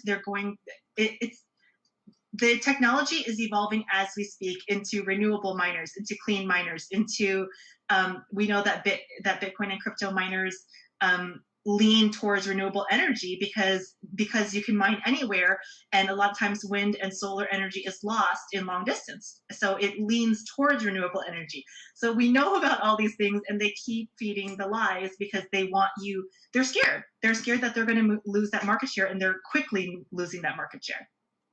Yeah, we know who she works for. I mean, she got funding for her presidential campaign from Wall Street, and she says this with it, and it's a bad investment. Like, they're pump and dump schemes, and like crypto and Bitcoin is the best performing asset class of the past 20 years, but it's a scam. So and. There's no scams in Wall Street. Wall Street is so above board. It's just like, I mean, I guess she's just preying on the uninformed. Yes, because absolutely. That's what she's doing. That's what the corporate media does, is they prey upon the uninformed and say some things and get some buzzwords and get some quick clips and go. And so they're obviously afraid of it because it's going to be the world's reserve currency, and they're going to lose all their power, and then she loses her power. That is the most awesome thing about the decentralized system, is that the governments can't have power anymore the way that they have now. And so the corporations and governments cannot be in bed because the people own the money, and so that is really, really scary to the power structures, Graham. And again, we've talked about this before. What about the petrodollar, right? Our dollar is literally based on trading petroleum and on the blood of, all these people. So, when they say it's bad for the environment, well, what about, you mentioned it, what about the military, one of the biggest polluters across the world? The number one, the United States military is the number one polluter in the world. And Liz Warren has voted, she voted to give Trump military budget increases when he was president. And she'll do it for Biden as well. So it's astounding to me that they can say this crap with a straight face, just bold-faced lie about Bitcoin, and it's bad for the environment. And not just that, I'm not delusional. There are some Bitcoin miners that are still, heavily using electricity and stuff like that. But the fact is, this doesn't compare to the petrodollar and how dirty it is. This doesn't compare to the entire banking system and how dirty it is. This doesn't compare to the military industrial complex and how dirty that is. And not just that, but this is a technology that can lift over 1 billion people out of poverty, they're estimating. And so don't you think that you would want to lift, if you're a progressive, you would want to lift 1 billion people out of poverty? Not when it means that you're losing power.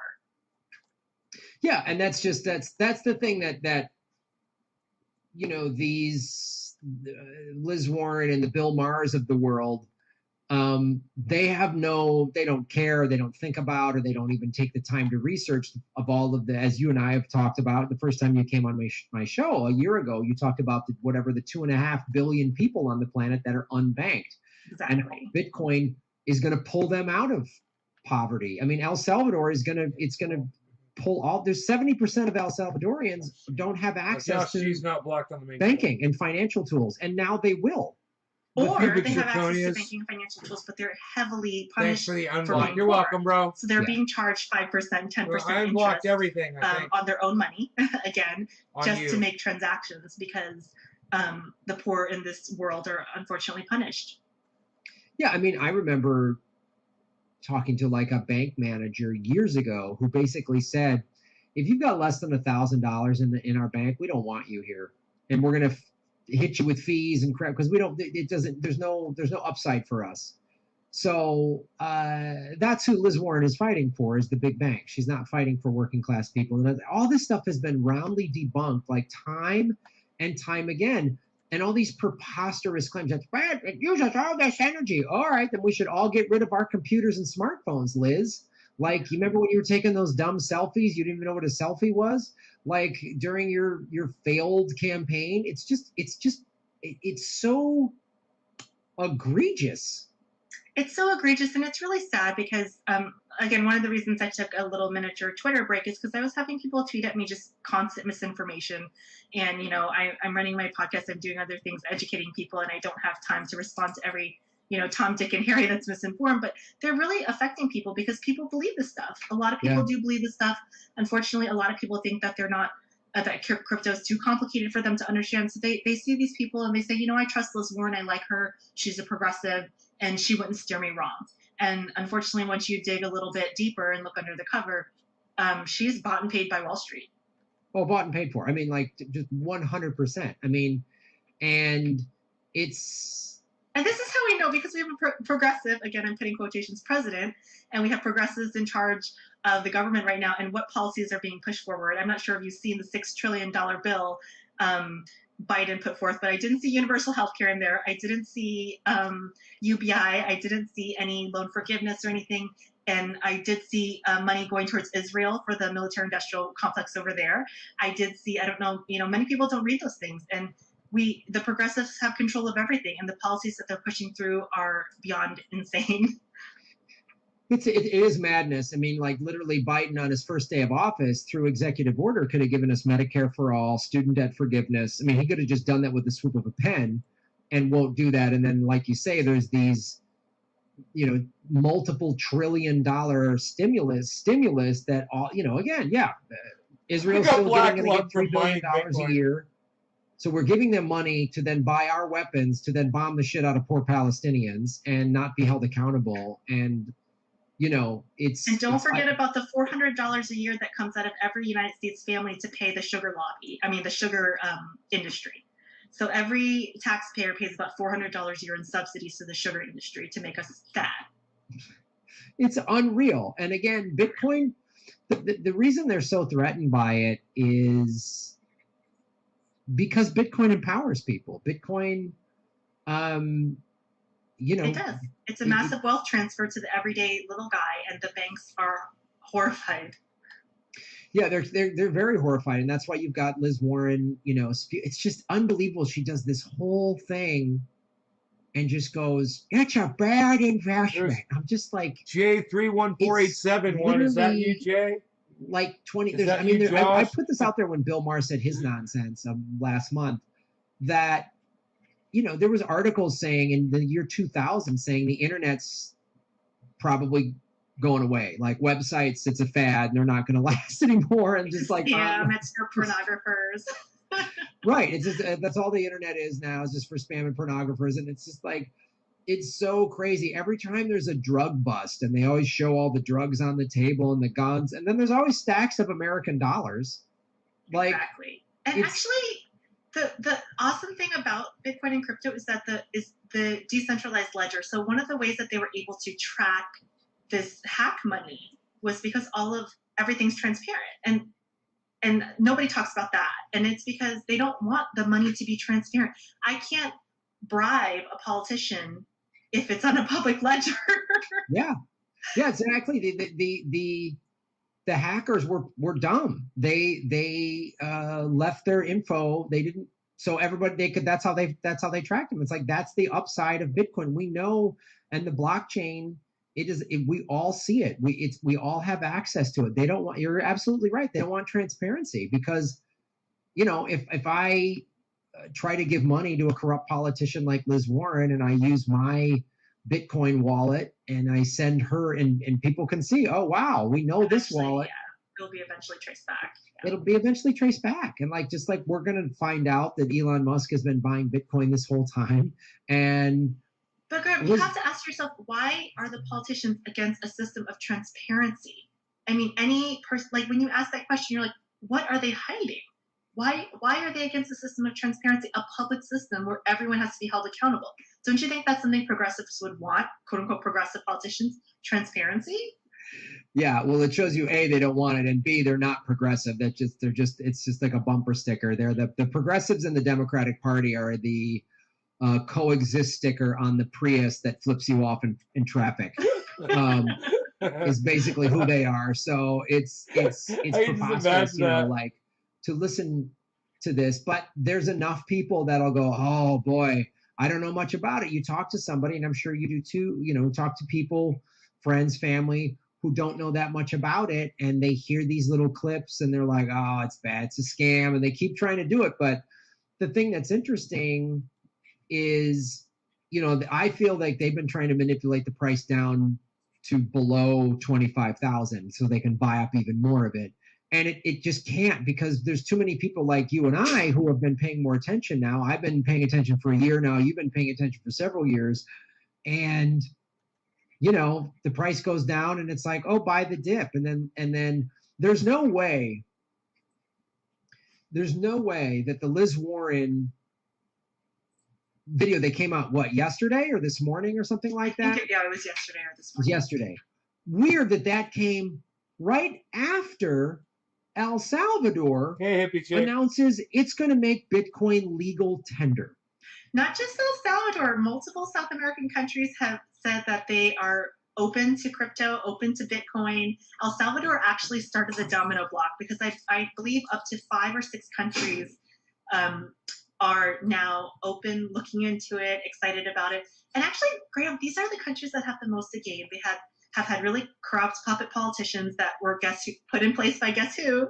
The U.S. government. Good old U.S. of A. Good old U.S. of A. And the United States of America was using our influence and debt to control those puppet governments by saying, hey, we'll loan you money, but, you know, you have to play by our rules, and our rules are you have to, you know, enslave your people and all these other things. And a lot of those people have pride in their country. The president of El Salvador is proud to be El Salvadoran, and they're done with being under the United States' thumb and control. And so crypto is a way for them to take control of their currency finally and have some independence. And the U.S. does not like that. No, they do not. And that's why Liz Warren did that literally less than 24 hours after El Salvador announced that. Because Hello, the everybody. news headlines were repressed. I don't know if you noticed. Oh yeah, that we had to find out. It wasn't in regular news. We all found out. I mean, I found out about it on social media. I didn't. No one like CNN wasn't talking about it or anyone like that because the big banks buy a lot of ad time on the corporate media, and that's how politicians like Liz Warren are allowed to stay in existence. And don't you think, Graham, that an entire country taking on Bitcoin as a legal tender would be major front page news? I would think it would be. But you see how sophisticated the misinformation campaign is. Yes. So El Salvador announces this, and they do it. It's a super majority. It was 62 out of 84 people. They only needed 43 votes, and they got 62. Right? So they won that 62 to 22. There was a super majority they got. And this is groundbreaking, revolutionary news. So the misinformation campaign works two ways. One, they just don't cover it. They act like it didn't happen. Two, then Liz Warren suddenly comes out to give this big speech. The Hill's got it. It's tweeted all over the place. Like the president of El Salvador came out to say, I mean, it was he did it publicly. He said he was on this like Bitcoin forum, and he came in and started talking to people on it. And because I was watching the replay of it on this show, Altcoin Daily, they played it last night, and he said, this is how we're going to do this. And what he pointed out is that now it's required. That's the big, because right now, if you're running a business, and this is in El Salvador or America or anyway, and you want to accept Bitcoin, that's your choice, but you're not required to do it. You are required by law to accept US dollars, right? If you're in El Salvador prior to this bill, you are required by law to take El Salvadorian money, which I think is the US dollar anyway. But like now they are required by law. Every single business, car wash, on the main channel, McDonald's, selling car, wherever, man, used car salesmen, malls, they have to accept Bitcoin. And that is like one of the biggest news is, I think, from in the crypto space.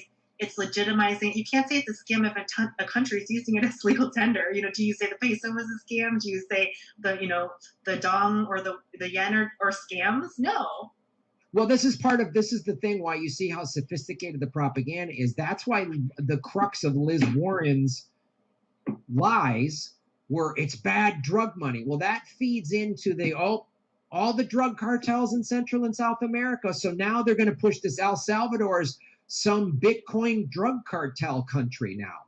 They're all corrupt, and good old white America, keep your money safe with the US dollar. Don't do that drug cartel, Latin money thing down there with Bitcoin. That's the vibe. It's part of the, it's part of just white colonialism.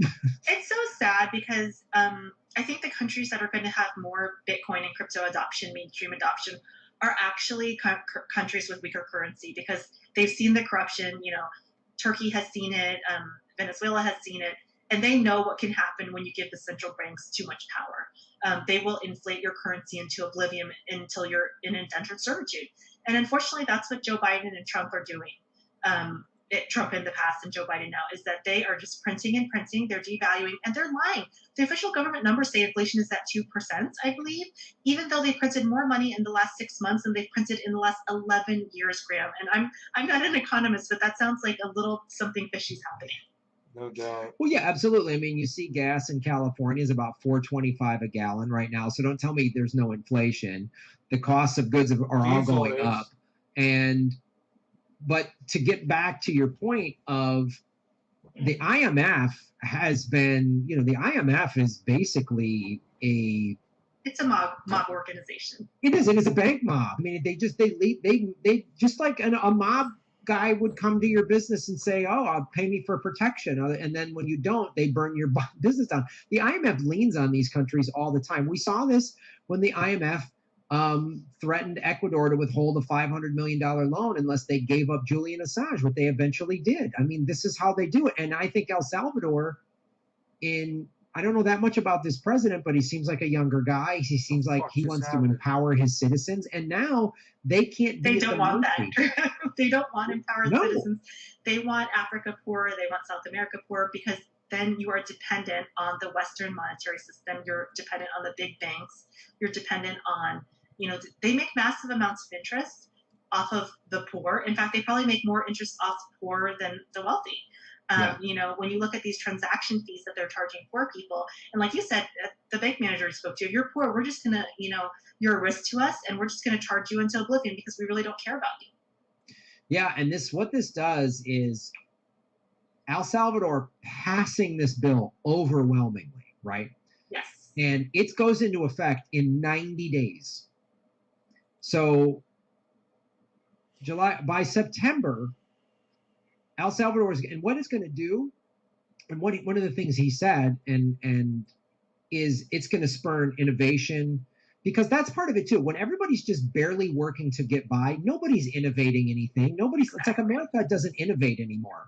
We're not leading the world in any of the good categories. We lead the world in handgun deaths and people dying because they don't have health insurance, and we have the worst infant mortality rate, or the highest infant mortality rate of any industrialized nation. The only nations that are like worse than us in these bad categories are like developing or third world countries. I mean, and so El Salvador is going to